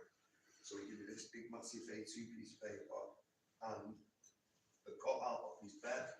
The morning he was going, he went, Marv, yeah, I've done this for you. It was a big square of his bed. I went, oh, brilliant. And I kept it and I got out and I had it in the boot of this car and I'm thinking, look at this, guys, I'm showing it everyone, look at this off Ian Brown, it's worth a fortune. I was like, when he done this, he was on the front page of the news, it's worth, and I think they were to sell it to, that I don't know who to sell it to. Yeah, but like, if you had that now, it'd be quite easy to sell. Oh, absolutely. But whose car was it? Well, she bought a car off a punter. So who But it wasn't registered in our name, so we seized it, and the girl I was with, she got a punter to buy as a banger, right? Because it wasn't registered in our name. The police come, seen all the grill, the steering stuff, you know, and took the car. Right, and did you try to get it back? But you couldn't because it wasn't registered in your I name. couldn't get it back. We took it to Collier's police station. We knew me there, wouldn't give me nothing in there. We tried to report a car stolen in there and they refused at the desk. That's how much they hated me in there. They went, no, we're not reporting the car for you. That's what they said. Wow. Yeah, that's how much they hated there, Collier's police station. So how long did that empathy last for when you're like, shit, that's what people must be like when I rob that stuff? I felt like that for a while, you know, but in my psyche, I knew it was wrong. Yeah. But like, here's what I used to never do. I got to the point of not breaking into vehicles, started getting into open vehicles. That was me MO. I wouldn't get into cars where I won't break into them, so I'd just walk around until I found a car that was open. I'd do miles, or hold near hotels and stuff. You're always going to find a car open, take the valuables and sell them, you know what I mean? So I'd take the time. So my MO quickly, the police knew it very quickly. So they started doing me, don't touch a car, bail, don't touch a car, bail, stay out of town, bail, stay off this street, stay off that street. You know, trying to control me. Then they had a team of police called the Spotlight Team. They was all great people. The police, I had a very good relationship with the police because I wasn't a violent offender. I wouldn't kick off with them and stuff like that, you know. So it was always good to me. So when they arrested me, they wouldn't jump all over me and beat me up, you know what I mean? Although once I did answer my doorbell at naked to him and said, just take me because I couldn't find my drug parcel, what I was going to prison with. So stripped naked and just went, just take me as I am. Yeah. Indeed, yeah. You did behind a shampoo bottle. I'd lost my drug parcel because I couldn't find it. I was that desperate to take it to prison. I just opened the door, you booted it, and anyway. So nine of them taken down with a partner. Got naked and just Doing one. I was so upset at losing drugs, that's what truth was. Yeah. Yeah, so. Have you seen 28 years later? No, what like a zombie? Is that a zombie film? Yeah. No. It looked like a zombie, yeah. It was You know a, what? no, it was a reference to the big alpha in that, but it doesn't matter. It Right. doesn't watch films, it might make out like. Fall it's asleep a after 10 minutes, really. I've never watched the film. Really? Never No, watched the film? I've been with him all these years and he's Like, never not ever nothing? stayed I always awake fell in the asleep. cinema in all that time. Never. Not what? Oh, once back when we went to see Peppa Pig a few years ago in town. Oh, yeah, I've seen that big all the way through. Yeah. That's the only film he's really good. So Peppa Pig is your film. Right, your yeah, favourite. yeah. He stayed awake through all that. Learning something new every day. Out of all the films ever, Man, he's fuming now. Peppa Pig. I think that needs to be the title of your next book. Yeah. Lee Marvin Hitchman and Peppa Pig. Right, so you spent a lot of time in Moss Side as well, and you were there from like the beginning of the Gunchester to when it sort of. Yeah, I was in Moss Side. What It's a crazy place. did you have to go there to start to like What I did, sell or what I did, mate, I just did what someone of the craziest made do. I just stood on the front line and just acted like I've always been there. So I stood on Moss Lane East in 1994, when there was just a few drug dealers stood around, and I just said, can I do some work for you? Can I get hundreds to you and all that? I'll bring you up hundreds and that'd be sweet. Self-fire will give you one. So I'd literally on the main road going, yeah, boys, come here, he's got the best in the park. And then the police would come in the park and put laser lights on. I don't know if it was armed or not, put lights, put us on sights. Let us know that the armed police are watching us and they chase me in the park and this and that. Who were you selling for? Which of the gang? All different all of them? All different. They got it and they come over on bikes. Watson's All Night Blues was on the corner. So there was an All Night Blues on the corner and there was gang members around it all night. So I could serve up for people all night. Or I'd be in town with the working girls or the working girls at fun. yeah. CV, because if you said a black man robbing them or whatever, they'd come stop for me and say, man, get some crap, you know what I mean? Go and score for me, I'd get them crap and get something to go. Did like the different gangs not say anything about you working by selling? What did they make out? Back then it was like the huge kind of stayed on huge really. Yeah. You know what I mean? It was like I think more about it than that is more open. There's more people loosely associated with them gangs. I think huge is like huge, you know what I mean? I don't think huge you can come over in gangs on bikes, you know, a team of them, but you never really see like single huge boys like selling on that side of the road, you know what I mean? It's only when it was on like Claremont Road, I got arrested on Claremont Road in a drug operation eventually in 1996. Yeah, the Claremont film was quite ruthless, wasn't it? It was being filmed for a 9-month drug operation. It was filmed, it's now a seating area that was takeaway. They had an house there what they used to go into every morning and film us from there. They went dressed as builders, didn't they? Yeah, they went and dressed as builders and stuff, yeah. And it's funny, when we was all in the cages, about 30, 40 of us all been arrested. 26 of us, and then another operation, what they were done as well. It was all in this massive cage in Strangeways, and one of the lads went, you know what, I always thought it was police going there. I used to see man going there at 6 in the morning.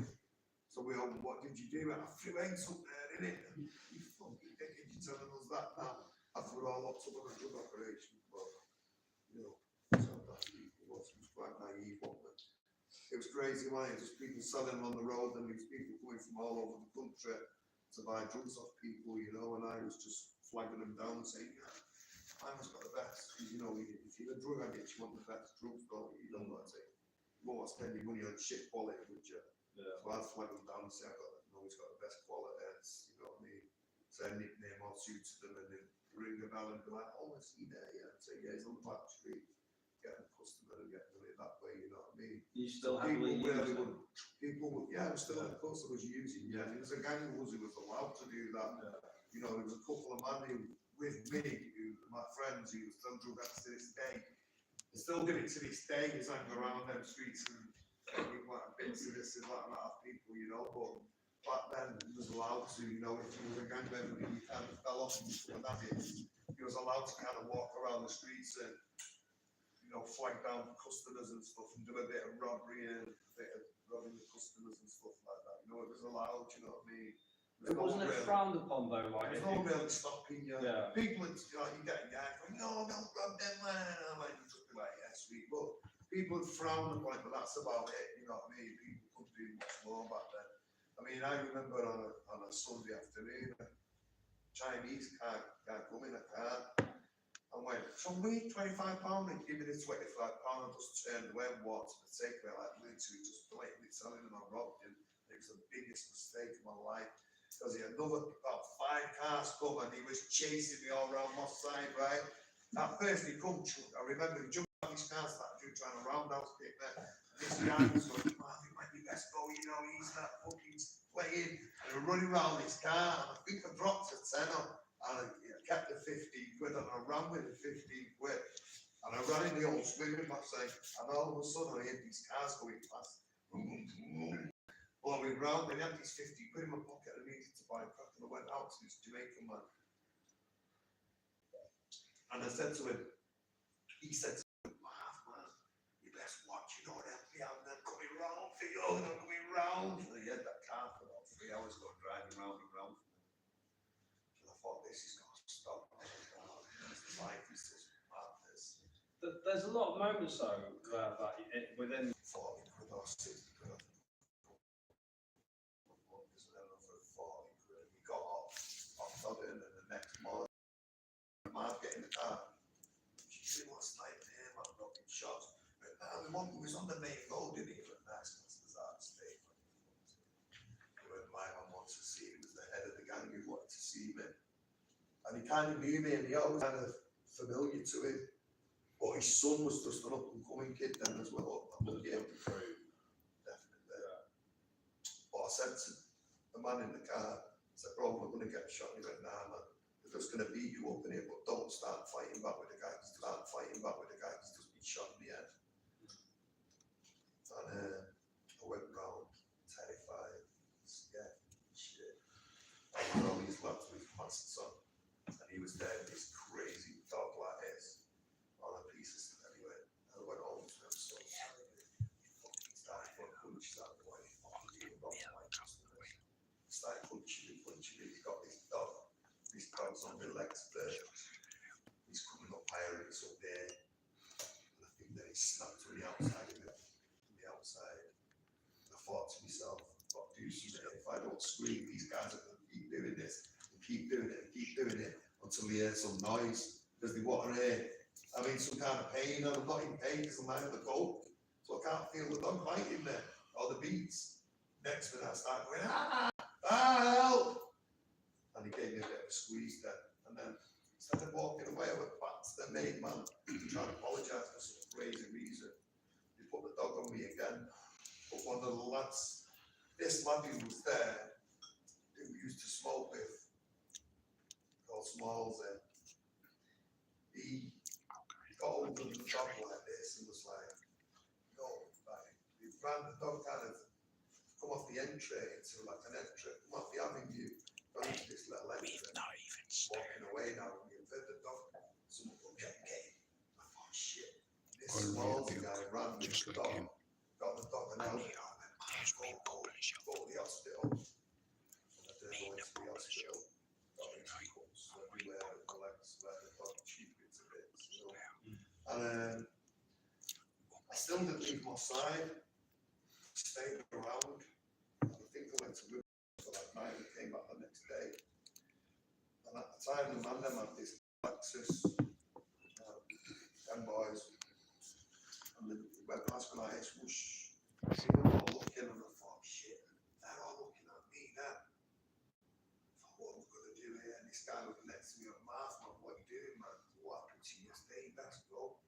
And I don't know if I was frozen fear or whatever, I don't know what it was, but I thought I'd go in and stand there. They went past again, and the guy opened the back door, and come out with a long barrel shotgun, pointed it down. And when I had to swing it up at them, there was a police officer doing his rounds walking this way. And it was like slow motion. I'm like, look this way, and see this police officer. Like, and he looked over at me, put the gun down, and ran down the back street. And he went, "Man, go," and I didn't go. I was just in the front where I was happening. Because I remember when I was going in the car to get the beating, my man had said to me, "Marv, whatever you do, don't hit your back or anything like that. So just take it." And thought, shit, man, fronting a mate guy. Next minute, I'm stood there. He's come down the road. So, gone at the side of the takeaway. He's gone, yo, why did you rob? Why are you robbing them, man? Why are you robbing the shots like that, man? I'm so sorry, man. It's just one of them things. Like, desperate for a pipe. And then he went, yo, get off the crack and come work for me. See the same guy. He was like, oh, thanks, mate. Okay. And then we got touched after that. And then I think the drug operation shut everything down. Put the tail between the legs and went to Hardwick, I think. Yeah. So when it got shut down, were you back in jail then, or were you when I'm offside when all the cops? Yeah, it was. So what happened was I got nicked first. Met some guy. So got IDs 2 straps. What was in this empty house? What I knew was stashed there. I knew there was someone, but I wasn't sure who. This guy was staying in his house. He was kind of looking after him. I had one of them on me, and I just showed it. This guy who never played that or anything like that. He just knew I had this thing on me. So he was speaking to me, took me to this house. He lived around the corner. He started smoking crack with me. I don't know if it was his first time or what. I don't know if it was out of fear. In retrospect, I don't know if I terrified this kid and watched him. But mate, how are you doing? What are you doing? We've got him here. Smoke crack, yeah, smoke it. And he just got scared. And then he's going back to his house. And he ended up picking somebody up at the house anyway. And I got a bit bored. I went into the petrol station on Princess Road. And I got 80 quid out of this car, seeing this guy was obviously drug dealing in town, and he asked me to whip. I don't need to do anything with this guy, and I left him. He ended up phoning the police and saying I put a gun to him and forced him to his house and take loads of stuff out the house, take money out the house. But it wasn't true because we went to the petrol station together, and he tried to buy 200 cigs on his car, so he was high on crack. He went to the petrol station, I was nowhere near him. And he said he kind of was forced there with a gun, but it wasn't true. And I knew it wasn't true, so I was like, listen, I got arrested for it. I was like, listen, the petrol station was proving that I didn't do it, but I got remanded until that was proven. So yeah, while I was on remand and watching Granada News, and I see drug busting Moss Side and all these house doors going in, and I'm like, oh, I recognise that door. I used to buy off him, and I thought, shit, it's all that man getting nicked. And then a couple of hours later, I got shouted to the office, a big piece of paper, there's a production order for selling drugs in Moss Side. So that was me caught for drug dealing. I'd been seen on camera serving up, and he had a roll of VT of me serving up. What happened was a car had come with 2 policewomen in it, doing a controlled search, controlled purchase. Give me 40 quid, give him half and crack them. He drove away, and that was me arrested. I got 4 years. We all got 4s, 5s, and 6s, 26 of us. But a couple of them was carrying heavy shitloads of crack. One of them flushed these down the toilet, 2 ounces of crack down the toilet on K-Week, and everyone went crazy because everyone was like, wow, we would have had that. But the other lad didn't flush it down the toilet. So he asked me to go and get him actual food for crack, and I ran around the window, got about £120 worth of food in a black bag.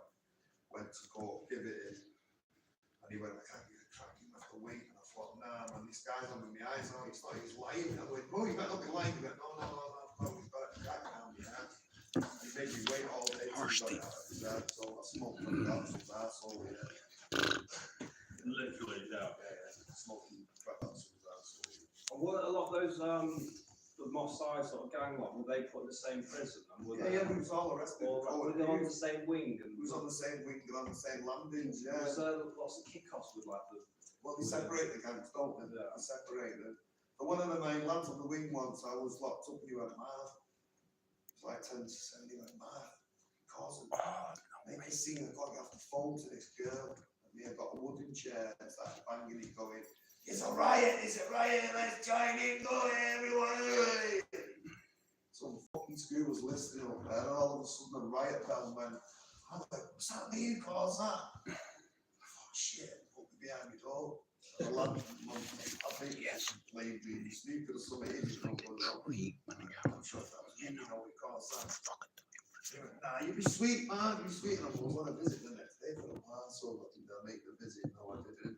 I got woke up in the morning to this, my ears like this, 10 tight. So he's holding my ears in position. Like, don't you fucking move, you little bastard. Carried me down to the block. Yeah. And nicked me for detention to incite a riot. Not a good place to do it in HMP Manchester, which had had the biggest riot in prison history. You know, they came like the military to stop us, mate, trust me. The PO and the governor wasn't happy. He gave me 28 days down the block for attempting to incite a riot. 28 days. Yeah. And this was so that you guys could get off. So you Just so the this guy could get off the phone. Get off the phone His girl. from his girlfriend. Yeah. It was all Something like yeah. that, if they're ready to start again. Yeah. Just being helpful, not that again, I guess. Being helpful again. Yeah. Right, so within the drug world of Manchester, you feel that you brought spice to Manchester. That's something. When did you first start on spice? So Spice was 2012, and it wasn't about in Manchester at the time. There was no shop selling Spice in Manchester. I went to Stockport. It was only the main guy in the prison told me where to get it from. You can buy it in Stockport. And I went to this shop, and there was a white guy with dreads to the floor in this shop. That's all tones and light plants in there and all that lot. And they had packets of it in there, and I was just buying it and going off with cane cap home. I stopped taking crap, I stopped smoking crap by then, and I decided to be in prison, I was going to stop smoking crap. And I meant it, I got out and just started smoking spice. And it kind of took over, you know what I mean? And I never touched drugs ever since then. That's been like 14 years or so ago. The spice was an extremely addictive drug. Very, very dangerous. Immediately, I had side effects of it. I used to wake up boiling hot, hot like a cooker, soaking wet, rolling round in agony, writhing round on a bed, it's total mess. Anxiety attack, can't think straight, just burning up. No one can help me, no one can speak to me, you can't stop spinning round. And after a few hours, it slowly wear off, and then you go back to have another joint and do it all over again. Very dangerous. Yeah, it was mad when I remember like coming back to Manchester in the city centre for those that live there. I remember just coming back like one. And it was just like a zombie It zone. was literally 28 days later. It was Zombies that can't yeah. move. It was because the spice was so cheap, right? So my thinking was, oh, my mates was addicted to crack. This is better than crack. It's stronger than crack. It's cheaper. So my mates who was on the floor begging, I'd go, bro, try this. This is sick. Have a little go at it. Don't have too much. And they'd literally try and go, fucking hell, what's that? Literally, you know, the addicts. It's strange when you say like it's cheap. But then we sort of don't realise that there's that newsagent was it on Oldham Street where the guy just off Oldham Street. Yeah, so the newsagent in Oldham Street where they sell it. He made them bit like it's cheap. Yeah. But he made it He made a million like that's a lot. The police was going to Rivian saying stop selling it, like it's going to be illegal in like 2 weeks. You need to stop it, and he was still getting it. Because it was illegal He high. was still waking up at 5 o'clock and opening his shop. Like £1 million, like within a year. Like They threw him out of that shop now, didn't they? You know, he's now in Unity. You see him in Unity now. It's a little dead area. yeah. Yeah, he's still in Unity now. He's not in Manchester City Centre anymore. They kicked him out for it. He's not actually made £1 million, did he? Yeah, it's funny like all those shops in Northern Quarter, like the ones that are still, you know, they've been around for. Yeah. There's always a story in it, like the sex shop. Yeah. Like that's why not for that Yes, reason, yeah. Not because you want to buy dildos or something, but that's where you used to like get all your stolen.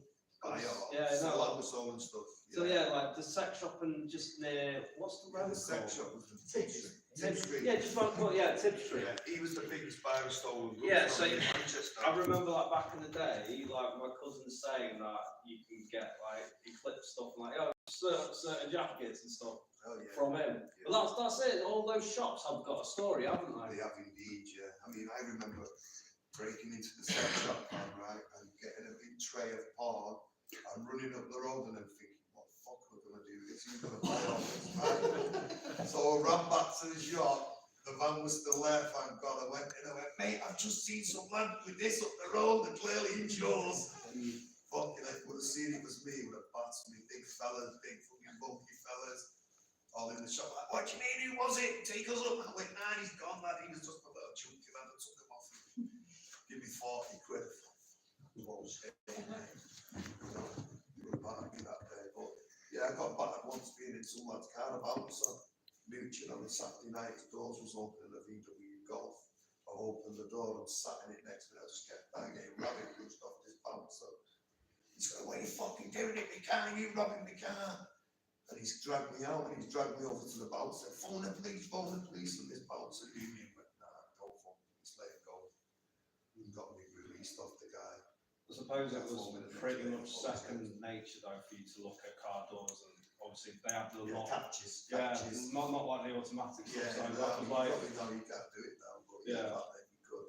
so that was I like can't second think nature. of the reason to say this. If they ever see a catch on any of them, the door and the boots open. Yeah. Try and go over to their guys.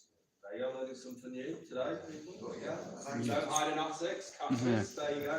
It's not educational. I used to do that just as a norm. That was just norm to me, though. But I would never handbag snatch or women or anything. I just never mind. You know, I've been on it a few times. Mind you, what doing handbag snatch with big money wages and everything. It's not for me. It's not for me. I'd never do it. I promised Karen I wouldn't commit work out of theft. And I meant it, you know, because I didn't want to go to prison, but I was an addict. And I had Judge Gilbert, I'll tell you the story. I had the Recorder of Manchester on my tag. So I had a tag, and the Recorder of Manchester, the main judge of Manchester, used to see me every month. And every month my hours was all wrong, but he'd still keep me out of prison because he knew I was trying. I was an addict, but I was trying my hardest to change. So he'd listen to my story and say, right, I'm going to give you another month of freedom. And in the end, I ran away one dinner time, and I'd done too much, and I knew he was going to send me to prison.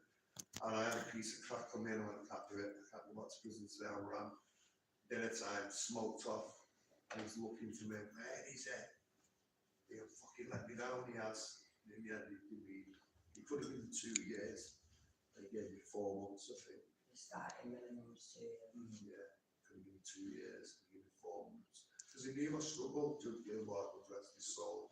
He sentenced all the rioters afterwards. He gave them massive sentences. So he was an animal, proper big sentences you got.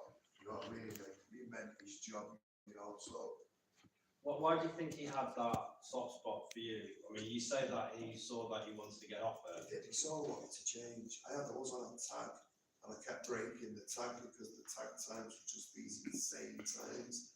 He had me on a tag from 2 a.m. to 2 p.m. That's when I was allowed out. Yeah. Did you hear me right there? 2 a.m. to 2 p.m. I was allowed out of my house. And we asked him why he went, so we catch a burglar. I was never a burglar, I was only, you know what I mean, he just wanted to catch me desperately, grabbed me. That's what he said, didn't he? You want to catch a burglar. I was like, okay, you never catch me doing that.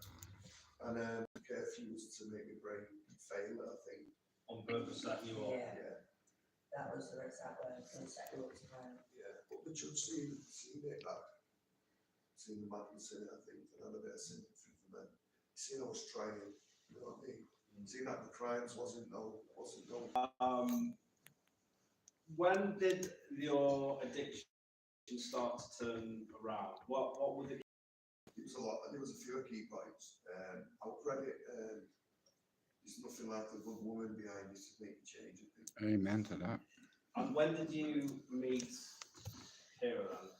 Tell us about I met Kira on a New Year's Eve, walking down the street with a working girl outside of her and this monster guy this side of her. And I was in a full face balaclava because it was cold on a BMX. And I went, pulled my balaclava and went, what are you doing with her? And I said to her, what are you doing with him? Because he's a monster. And the spa was open and he ambled into the spa. And I said to her, what are you doing with this guy? He's a monster, he's gonna have you on the beat before you can leave. And she went, oh, you are talking to me like that, who are you? And I was like, girl, you need to get away from him. Here's my number, if you ever need me for a moment. I said, because he's an animal. And something, I don't know what it was, we swapped numbers. I think I give her my phone to take my number, she put her number in. And about half an hour later, I moved it back. I knew something wasn't right. Something wasn't right. She stayed in my mind. Couldn't get her out of my mind. And I phoned her. And she burst into tears. She's crying her eyes out. Just told me to beat her up in the gay village. What? Stay there. Don't go and fucking let it out. So I rid up to the gay village. And he wasn't there. She was outside crying. And she just said, just beat him up and stuff. And I said, what the fuck is he? And my mate had a door with me. Just leave this fucking dickhead. But I'll get inside, which I did. And I took her and had a heart to heart with him and talked to me, though. I tried to make her see sense and get away from him. And sadly, that night, he got her and did lots of naughty things, she never dealt with him again. But yeah, he was a bit of a monster. He had her when she was a bit too young. So the laws of all say you can't be with girls who are underage, and he was a monster. Like he was having schoolgirls in his house and putting them on the game and forcing them to take drugs and stuff like that, beating them up and stuff. So I knew that I had to help the girl who he was with fucking see sense and get away from him, you know. And I was only living at my niece's house. I only had a spare room in my niece's house.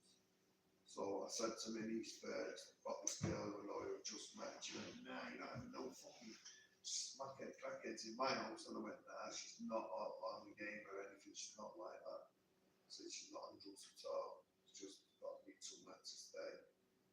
And I said to Kira, get your stuff. You can stay with my niece. And my niece was only a couple of years. I was like quite a few years older than Kira. But my niece was only a year, 2 years old. So it was very close to me. So we got on very well, you know what I mean? And I was more or less wanted straight away. I was a drug addict. I told her, look, I'm a drug addict, you know what I mean? I've got to go out every day and get drugs. But I kind of kept it. I never ever brought crack around anyone. My family never seen it. None of my family ever seen me smoke it. And none of my parties, I was not smoking around people. I would have to respect not to use it near them. So I never used it in their presence, you know, and then I'd go home then and try and live a normal life. Okay, so you sort of say, Kieran, that was the beginning of you. That was the switches to try and get you to change. Yeah, I mean, I was hating it years before. I wasn't happy with addicted to drugs. I used to phone Kieran in tears, and I'd literally have a £200 piece of crack on me and I'd waste it. You don't understand. I just waste it all and go home. Just burn it all, you know. So that was the beginning of you deciding, I'm really going to give this. I thought that every sentence though. And I told myself every single sentence I did, I'm never going to touch it again. And the minute I got money in my hand, I went and used it again. So I think, powerful from various places to stop, you know. I had my adoption file opened as well. And the woman said to me, why you're on drugs, it's not like that. You get that old. That was another motive then to get clean. Yeah, I was going through counselling a lot. I went through counselling for many, many years. People don't understand the counselling I went through to meet my birthday was insane. I had about 20 visits with the counsellor, and every time she'd say to me, Lee, he's not always at the end of the rainbow, and I never knew what she meant. I just used to listen, like, yeah, happy ending, yeah, rainbows, yeah, sweet. What's wrong with got to meet with mum and the birth, you know?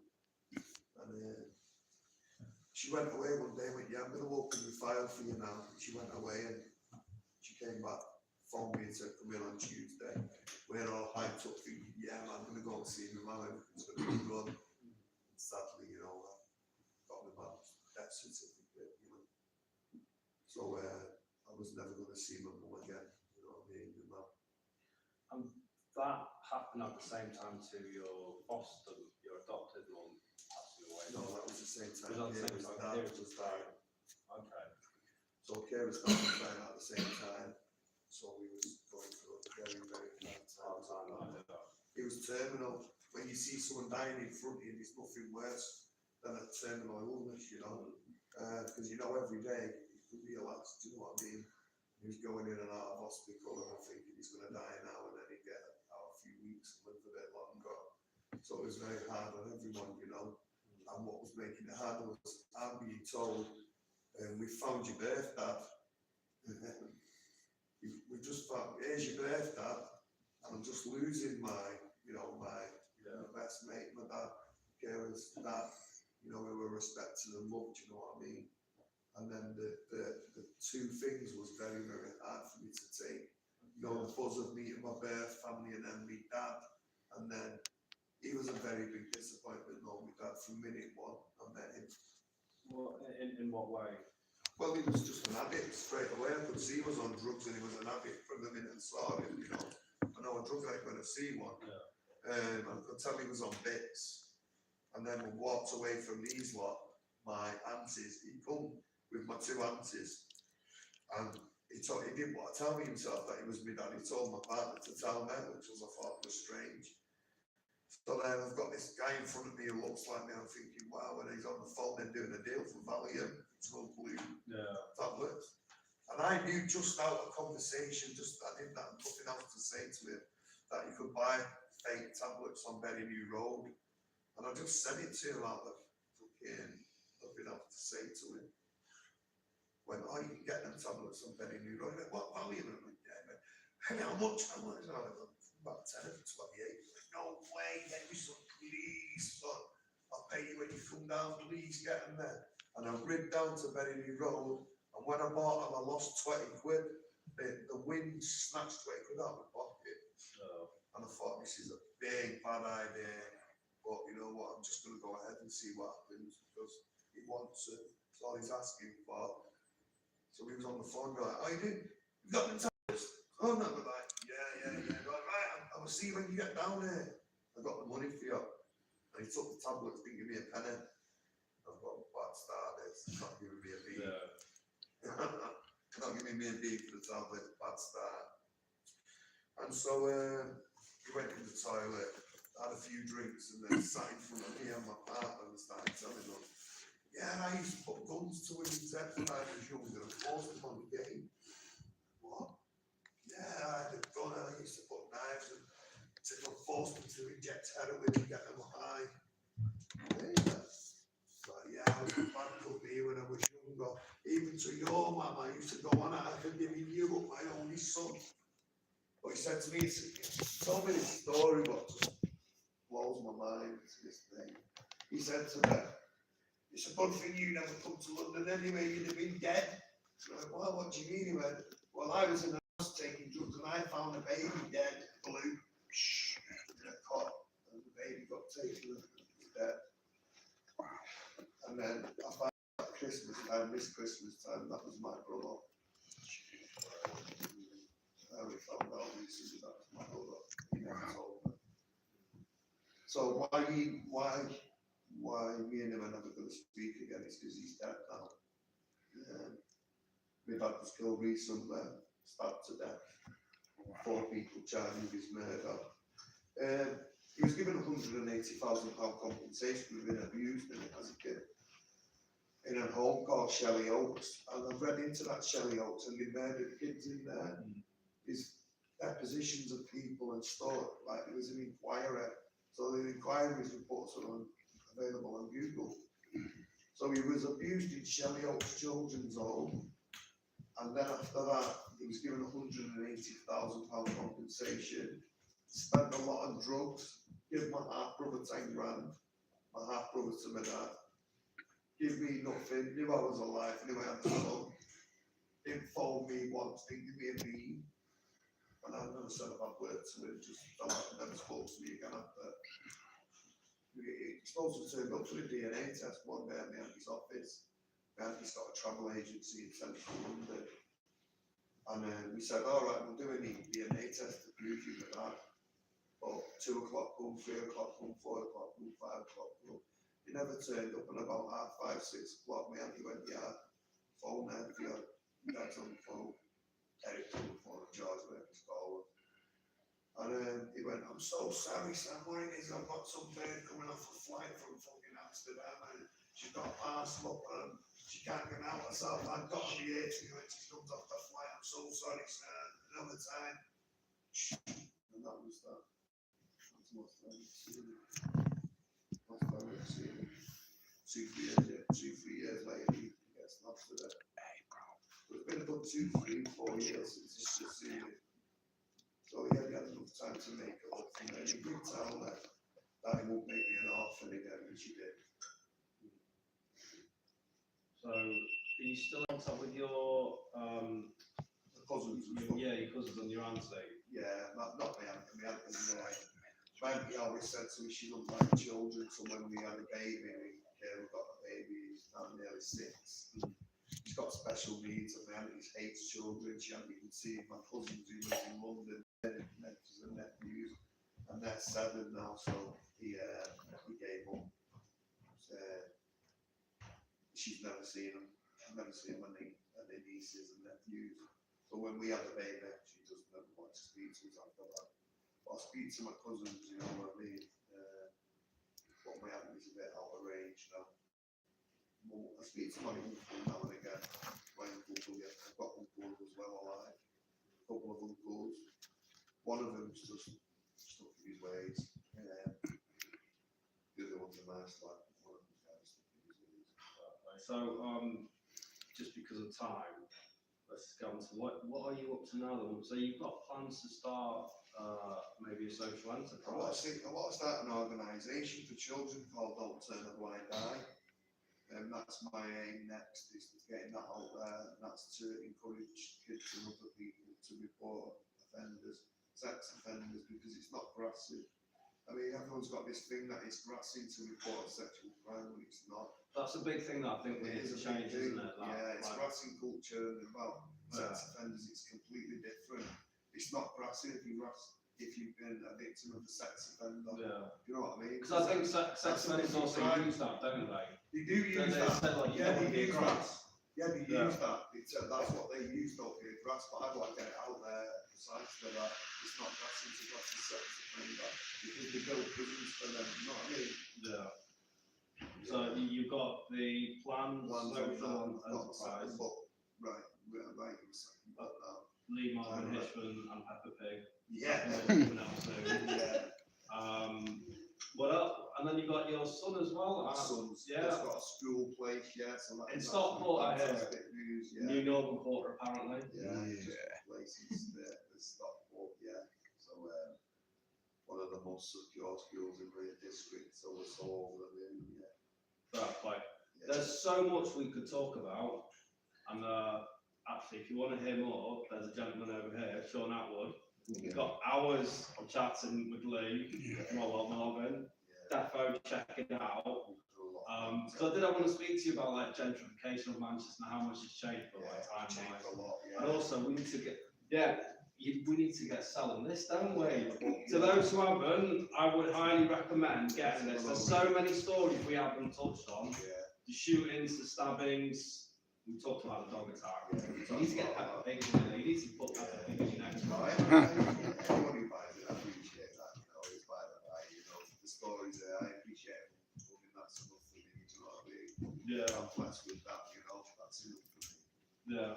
It's quite, like, again, so much stuff that we can talk about, which is time-wise, but I've really enjoyed like listening to while hearing about your spiritual journey. Thank you. Yeah, that's a big change in the spiritual journey is very, very important to me at the minute. Redemption and change.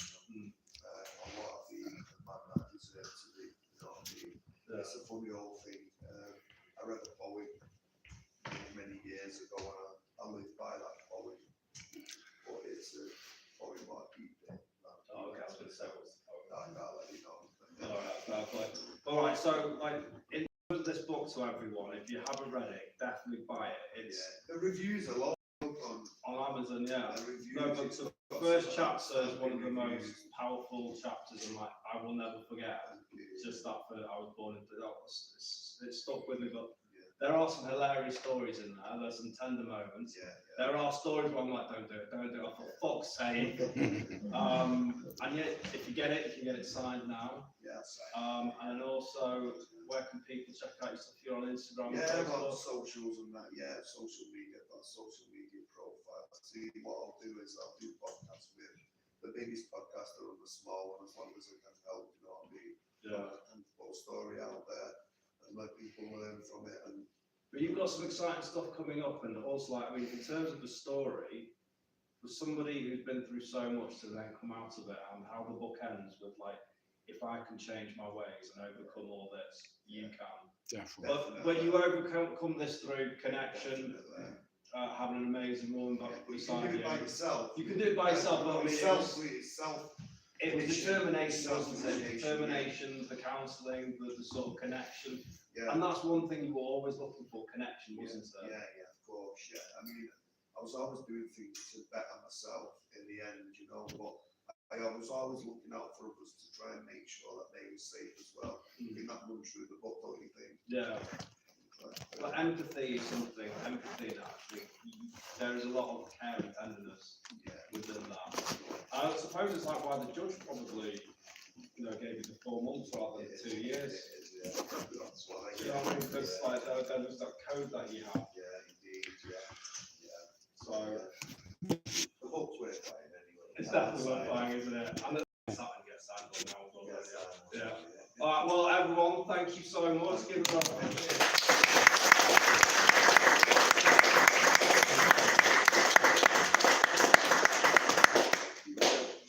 we're banged on time, so we get kicked out. Yeah, so, keep on you. Superstar. I'll sign it for you guys.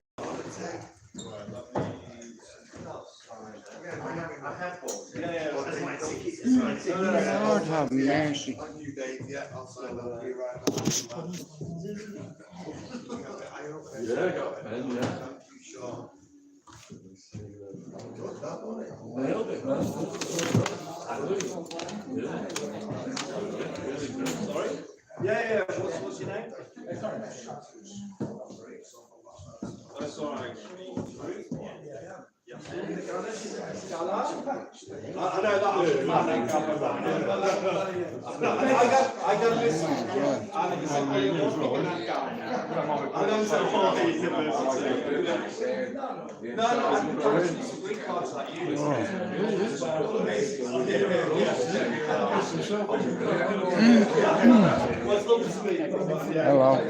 just. I've always wanted to meet you, fella. Yeah, on the YouTube, we are Sean Sailor. I've only 4,000 subs. That's Sean, that was Mr. Sailor. And there he bashed me over saying hello, over Mr. Sorry. My bad.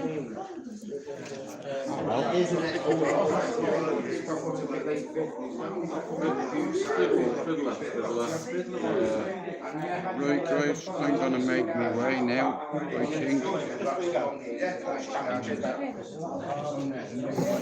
Right guys, that's me.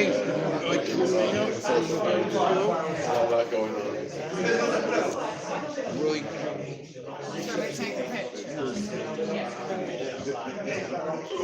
Get one with Dave for the program, and then we'll get one for the podcast.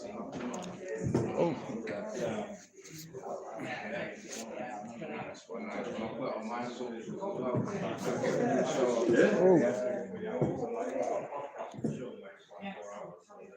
You do go on after that, yeah. Nice one. Would you do one of all 3 of us as well?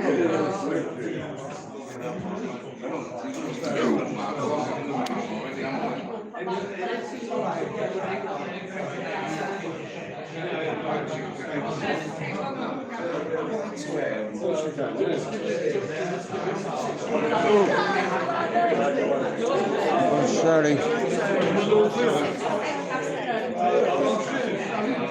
Oh, sorry, love. No, you're good. Go on, you're okay.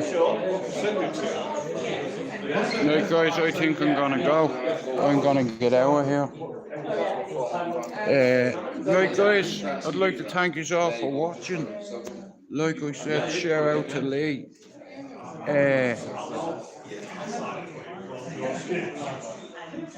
I'm going.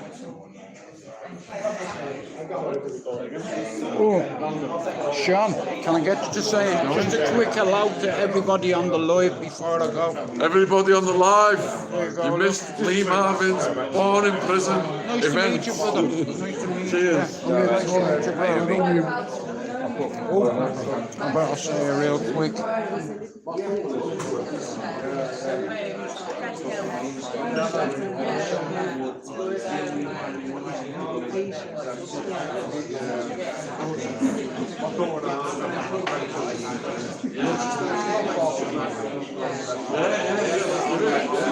Why, here. I'm just gonna get him to say a quick goodbye, then I'm going, guys.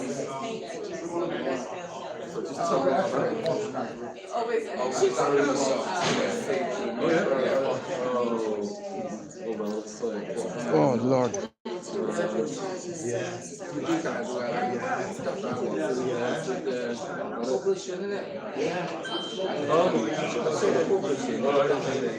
Check that signature out. Wow.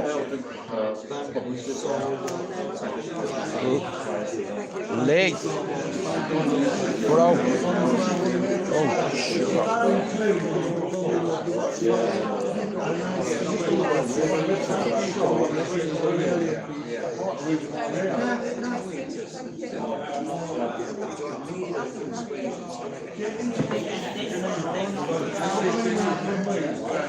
check guys to be out here and just saying hello to Lee and then I'm going.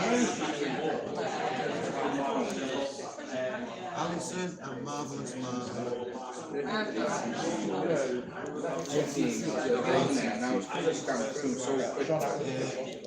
Guys, give me 1 minute.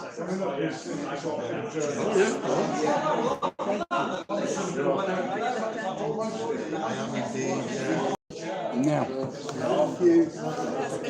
can I have your autograph, sir? Oh, here's our Jude, my brother Jude. Listen, Thank I you, come Jude. here, bro, for you, but I I have love to you, get Jude. over. Yeah, take care, Jude. Thanks Yeah, for coming, good Jude. lady, do you understand? My darling Thank way. you, my Jude. Yeah. No, I've got Love you you, yeah. always, Jude, right? Oh, thanks, brother. Love you too, big man.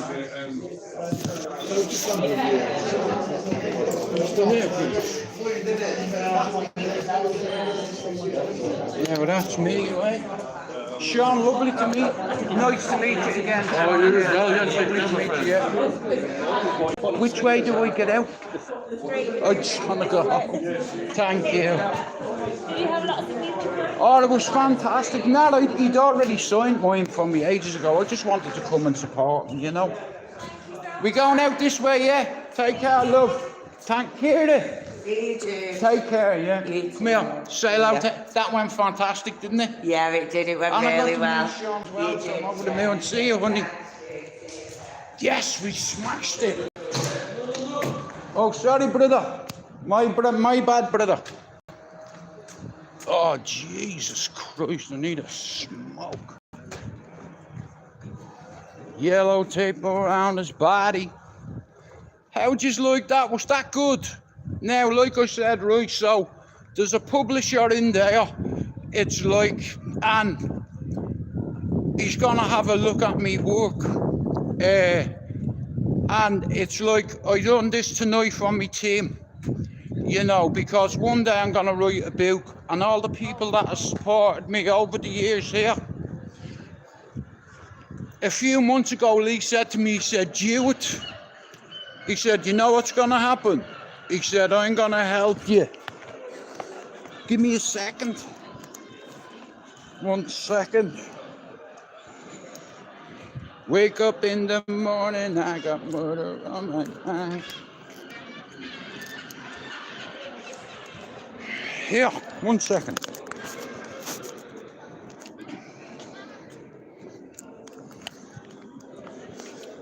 Now, did you enjoy that? Was that good? Hey. Don't say I don't do nothing for the fucking team, yeah? You know. Hey, shout out to Lee Marvin Hitchman. Born in prison. Fucking brilliant that was. You know what I mean? Dance, little sister. Now we are on the way home. That was fantastic, that. I really enjoyed that, guys. I'd like to thank you all for coming in. You know, that was brilliant. Now I'm looking forward to going home, having some food with me missus, having a well-deserved joint.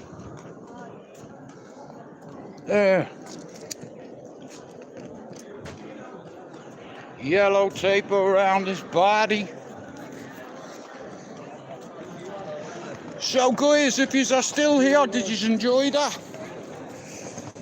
You know, like I said, at the end of the day, we support people in this community, okay? It's like, whether it be Finn, Jay, Jordan, Lino, Pablo, any of them were ever to write a book, I'd be the first to buy it. You know, like I said, I've done this for the community. I'm on here to grow an army. And it's like, all I needed was a couple of people to believe in me. You know, like me missus, I have love in me life. Me cock-a-doodle-doo works again. It's like, you know, it's like I got me life back. You know, I have a family. You know, never mind the fucking one I have in Ireland. But I've no interest in all that gobshite. What I'm interested is in taking my channel to the next stage. I'm gonna write a book. And if I don't finish it, my son will finish it. You see, because this has to be raw. And like I said, I know nothing about bikes, or nothing about bikes, I know nothing about books or writing books, but what I do know is about self-belief. You know, and I believe in myself, and, you know, as long as the people I love in my life believe in me, then that's all I need.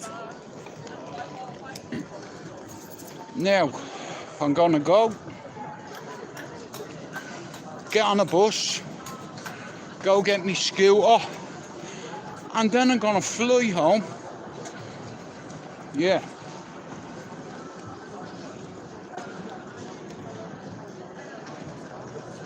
I was dying for a fucking smoke, I was. You know what I mean? But I didn't want to leave at the end of the day. Like, I called Sean a wanker years ago, you know, and I didn't mean it. I didn't really know the guy. You know, but he was sat in front of me tonight. That's brilliant. Of course, I'm careful. The bus stop's just there. You know, I already got what I come for. You know, it was a great experience, you know what I mean? It takes some balls to talk about, like what Lee was speaking about, to talk about sexual abuse and shit like that, you know. Like I said, he's my J, I like him.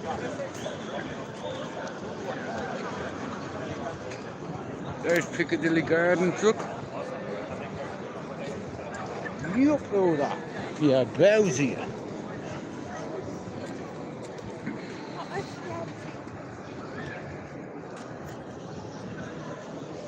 Hey, Amo. Well, I'll tell you this, Amarik. As you know, the story I have to tell, the book I'm going to write, it'll blow anyone's book out of the water from Ballyfermot, because they're afraid to write a book. You know, in case all the local bowsies knock at your door, well, fuck them. You know what I mean? I have no time for cunts like that. You know, that sell that shit and pump it through the community. You know what I mean? And think, cause, you know, I need to be very careful, like, but There's a few people back in Dublin that really fuck me off. You know, telling the world that they're perfect and they're this and they're that. You know what I mean? Yeah, you're great. You're fucking killing your community. You know what I mean? Whether it be in Clondalkin or Ballyer or Tallaght or Dribbin or Cabra. You know what I mean? A scumbag is a scumbag. You know. But it's one of them, isn't it? No, I really enjoyed the night. Like I said, I could have stayed around having a bit of food and what have you, you know what I mean? But I just come in here to get me content. Billy Moore didn't show up tonight. I really wanted to meet and say hello to Billy, and you know, but like just getting out and meeting a couple of the people in the community that channeled fucking monster mine, and anybody that I know, like Sean Atwood. I was supposed to meet him 6 years ago, but I fucked up. I called him a wanker, didn't I? And said he has a big head like a bald eagle, but you know, that's just me being a dick. You know what I mean?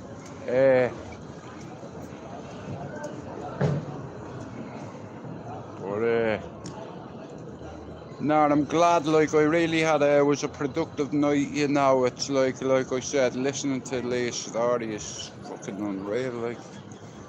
You know, but I really enjoyed it. It was a good experience. You know, a good experience. Fucking. Oh, I'm sorry with that bus. It's like, but I tell you one thing, I'm fucking starving, you know. I could have stayed and having a few sandwiches, but instead I'm going to go home and I'm going to have my tea with my queen.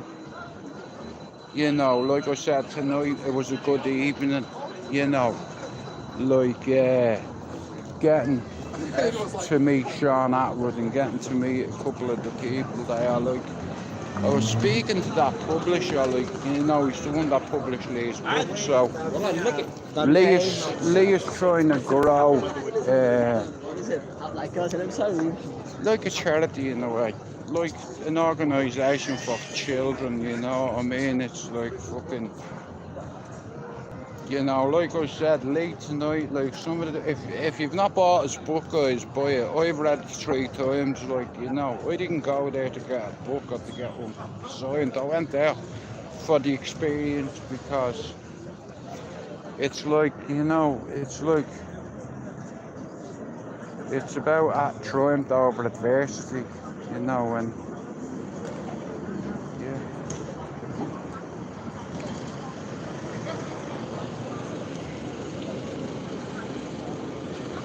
Oh, do you know what? This is fucking bullshit. I'll be ages waiting to get a bus, man. Wake up in the morning. Ah, definitely, Amory. It's just like I just want to go home, you know what I mean? It's like, it's been a long ass day, man. You know, but I can't argue, you know. But like I said, it's like waiting on a bus now. It's fucking like you hear all bleeding night, man. But nah, like I said, that was like, you know, like it's not easy to speak about abuse and about your past, and you know, and listening to some of the things tonight, just like, you know, like Leah's brave, and it's like, and you know, by him sharing his story, it's like it's gonna make other people want to share theirs. And like I said, it's not your fault if shit like that happens to you as a kid. Just know it's not your fault. It's like, but you're gonna continue blaming yourself, and you have to just keep telling yourself it's not your fault. You know, it's not your fault. You know. This bullshit here, though.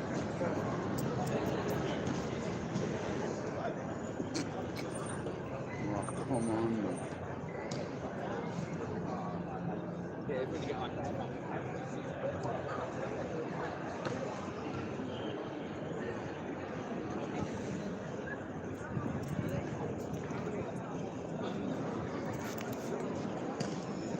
know what?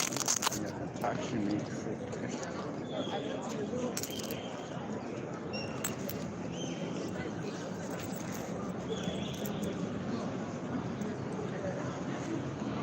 Right. Decision time, son. Right.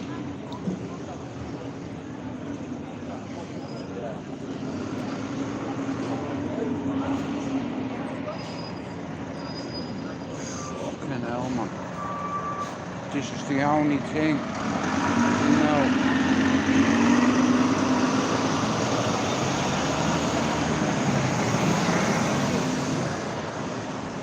It's crazy over there, man.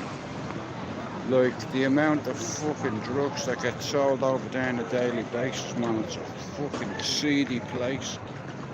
I don't know, bro. I don't fucking get buses, so I'm not too, probably every 15-20 minutes. Like, I was supposed to stay and mingle for a bit, but I was like, look, I just went there to support Lee, and I was like, you know what, fuck it. It's like, yeah.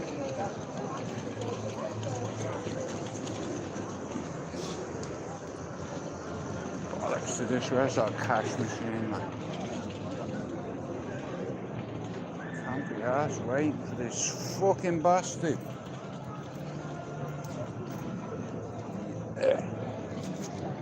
Crazy over there, man.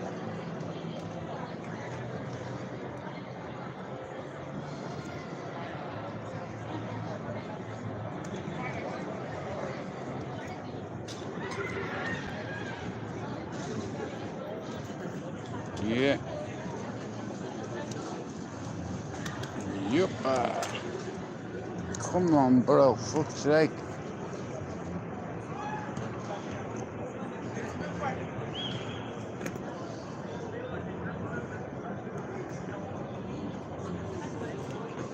Fucking here all day. But like I said, I thought more people would have gone, like, you know, but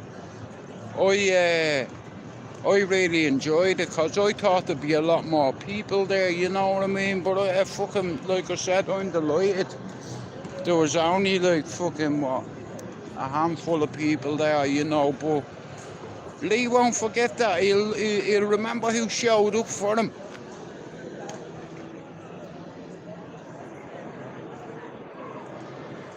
Come on, 216.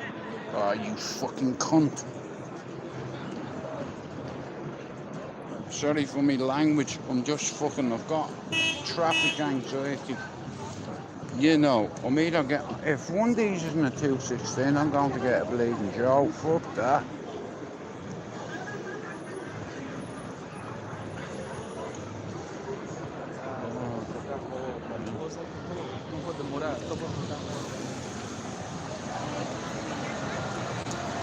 Man, I just want to get home. You know, I just want to go home.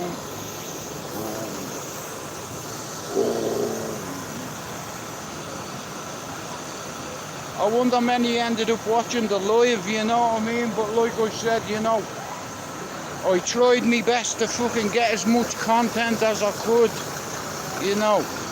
Sean Atwood's big head was in the way. It went brilliantly, innit? Sean Atwood, I got to meet Sean Atwood, you know what I mean, and shit like that, so it was a productive exercise, a productive evening and all, you know. Yeah, it was fucking brilliant. It was very good, yeah, I really enjoyed it.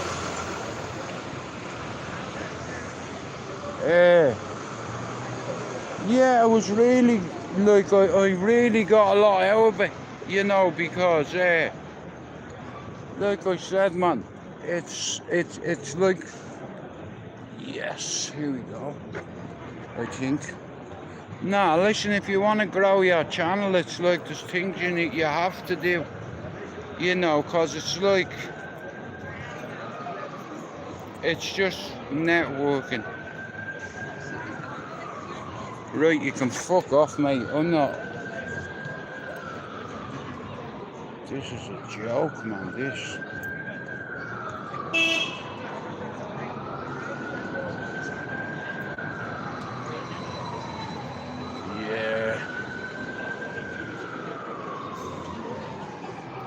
I was fucking get me out of the city centre, man.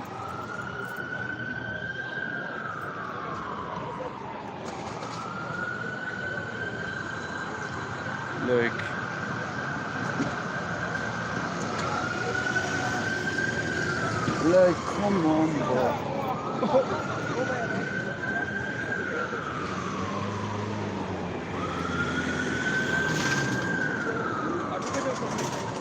Fuck this, man, I'm not waiting for no bus.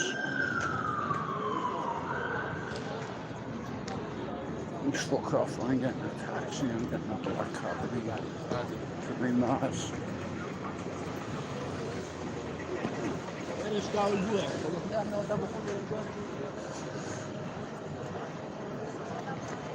Where's that fucking cash machine? Motherfucker.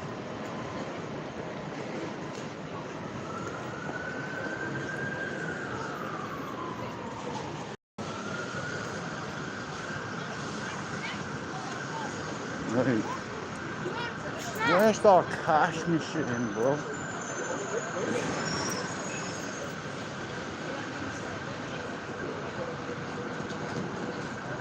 Like, this is a fucking piss take.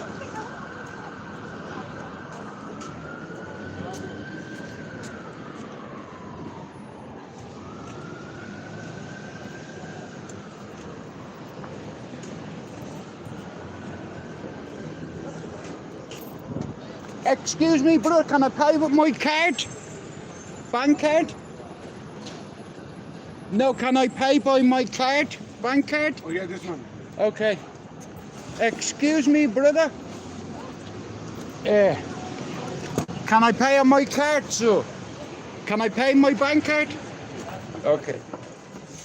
I'm going to Rimmer Close in Beswick beside the Etihad. Thank you, brother.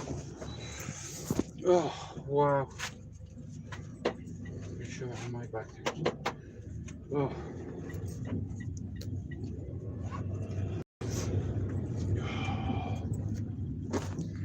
Yeah, I'm not waiting for a bus. It's like I was waiting at the bus stop, guys, and I'm thinking, like I said, rather than wait on a bus, like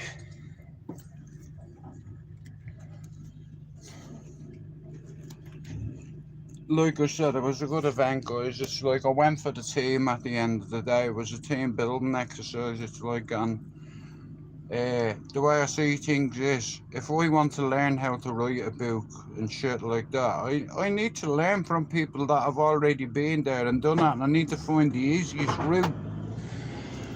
I always knew that one day I'd get to write my own book about growing up on a street corner in Cherry Orchard Avenue and watching a lot of me mates get to the top of the tree and watch a few of them fall off it. Literally. Rest in peace to Raymond Vickers. Rest in peace to Mark Summers. Rest in peace to Keith Collins. Them three people, you know, Spencer and here. We lost 5 lads, you know, in that estate when I was a kid, you know, and it's like, I don't forget, you know, I remember, but I always say this to people, listen to me, if something happened to you as a child or some kind of trauma, it's not your fault, do you understand? Like, I listen to Lee talk about certain things and it's like, it's heartbreaking, you know. It's like to hear some of the things that he's gone through and he's overcome, you know. It's like triumphed over adversity. I always root for the underdog, do you understand? But anyway, like I said, I done this for my team. I'm trying to work out where I believe now.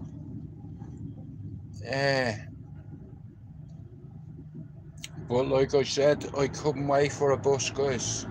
Serious. It's like I'm not waiting for a bus. I go this way and then I get home to Beswick, dive on my scooter and fly all the way home. I'm not even gonna have a cup of tea when I get to my ma's. I'm just going straight home. You know, like today has took a lot out of me, you know. Like, oh, and then I nearly had a panic attack because I was like, I'm not gonna find this place, man. It's like, and I was getting super anxious, you know.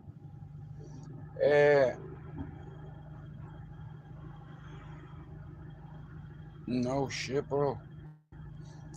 I just want to get home, you know, and have a cup of tea and what have you, and I mean, missus a shoulder and just probably fall asleep.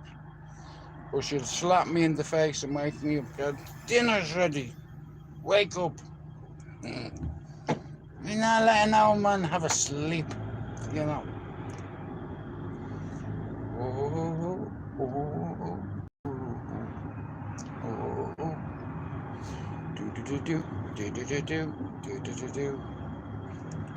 Nah, like I said, guys, listen, I like to see people in the community grow.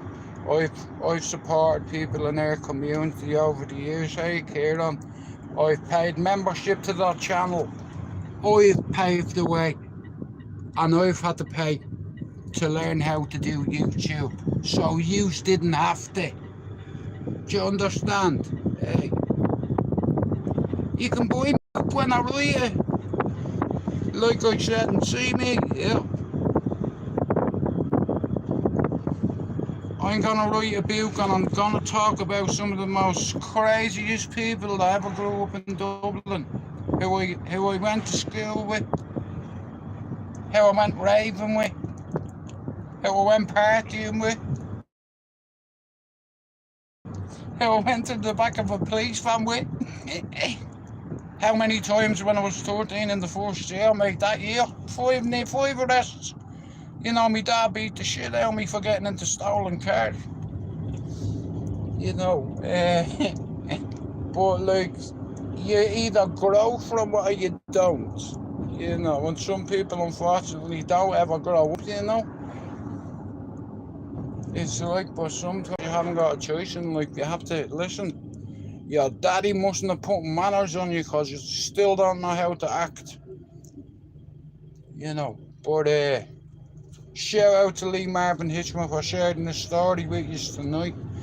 I'd already read the book 3 times, you know, and he said to me, bro, I want you to meet Sean. Billy Moore didn't turn up, but look at Sean Atwood has 3 times as many subscribers as Billy has.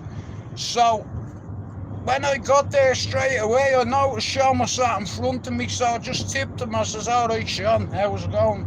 He said, oh, how are you, mate? Brother, can you let me out at the next bus stop and I pay, yes? Thank you, sir.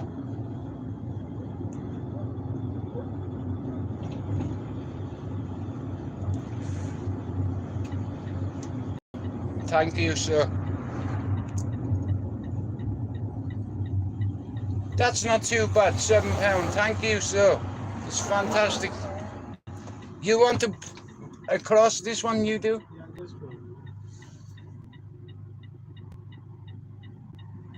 Brilliant.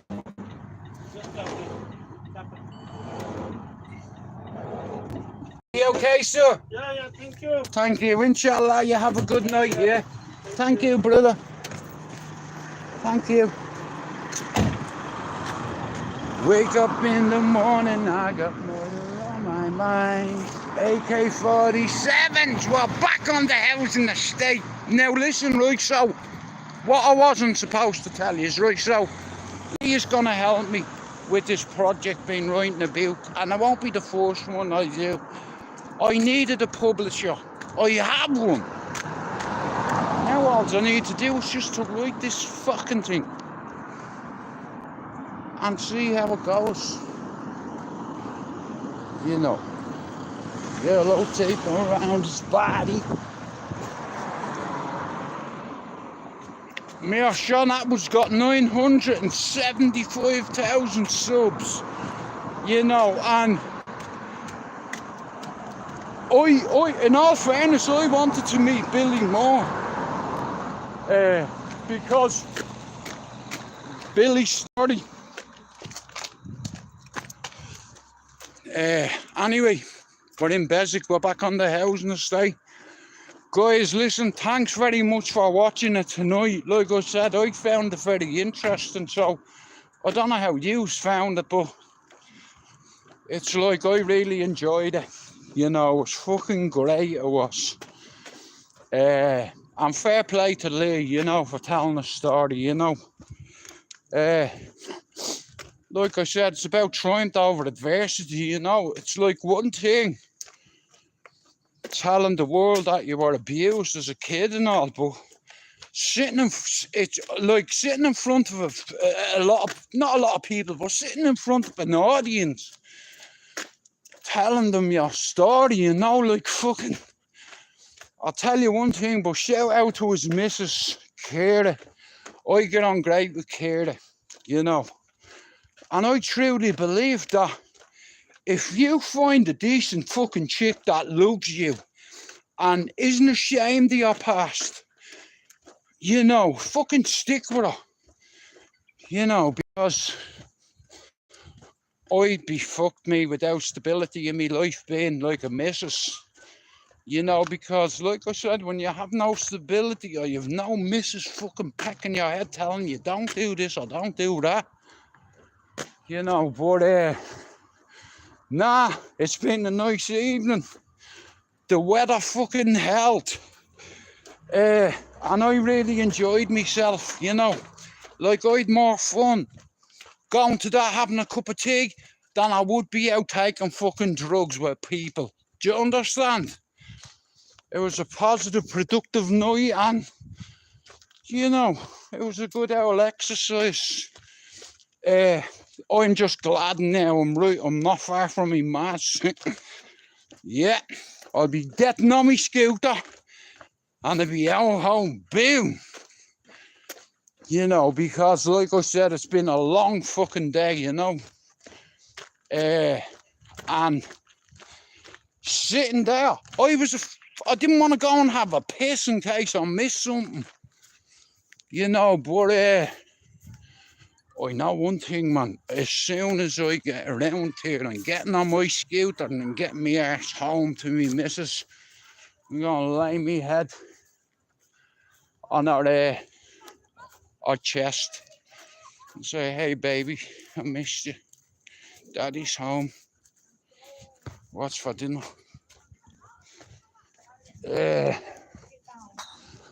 But now listen to me. Thanks everybody for coming in. Like I said, not as many turned up as I thought would have, but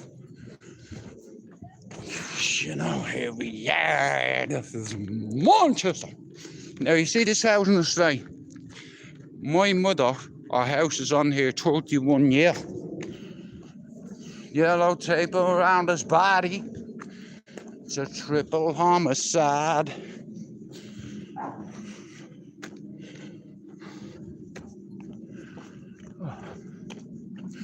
I tell you what, I'm bollocks. I'm not joking you. Like, my back is fucked, you know what I mean? I don't walk anywhere, me. You know. It wasn't bad though, £6 from town. It's like £2 fucking on the bus, so for the sake of another 4, you know, waiting on the fucking bus for another 15 minutes, me bollocks. You know. But I had a really good time, I'm not joking you, like, you know. And maybe one day I'll get to write a book and hopefully it's as successful as Lee's, and you know, it's like it's the only thing stood in my way now. You know.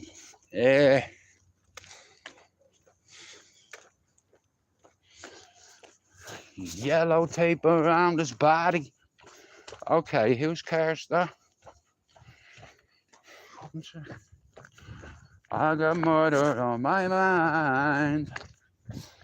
Oh Lord. Hey Gizmo, you Bowsy. Hey Gizmo. Oh. But what a fucking night. Yes, you Bowsy. Look at this handsome bastard. Look at him. You Bowsy. I tell you what, bro, great night. Right, I'm gonna put Your backpack. Sean Atwood turned up, you know the fellow was telling you has nearly 1 million subs. Oh yeah.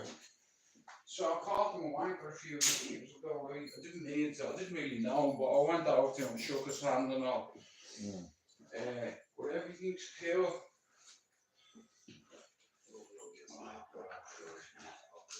Mark, you know what? I was in fucking Piccadilly waiting. Mark, do you know what? I swear down.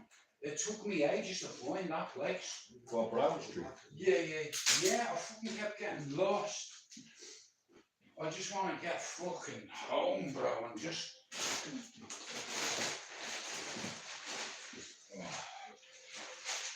So, there's the mom, there's the bag, yeah. Let me get the username back. 1 second. Oh, Jesus. Go on then, you belt. Oh, thanks, bro. It's fucking cool out.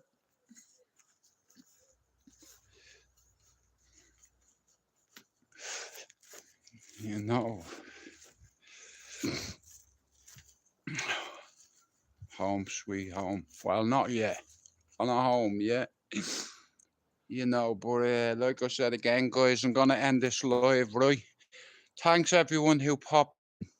Like I said, and shout out to Lee Marvin Hitchman, born in prison, and Sean Atwood.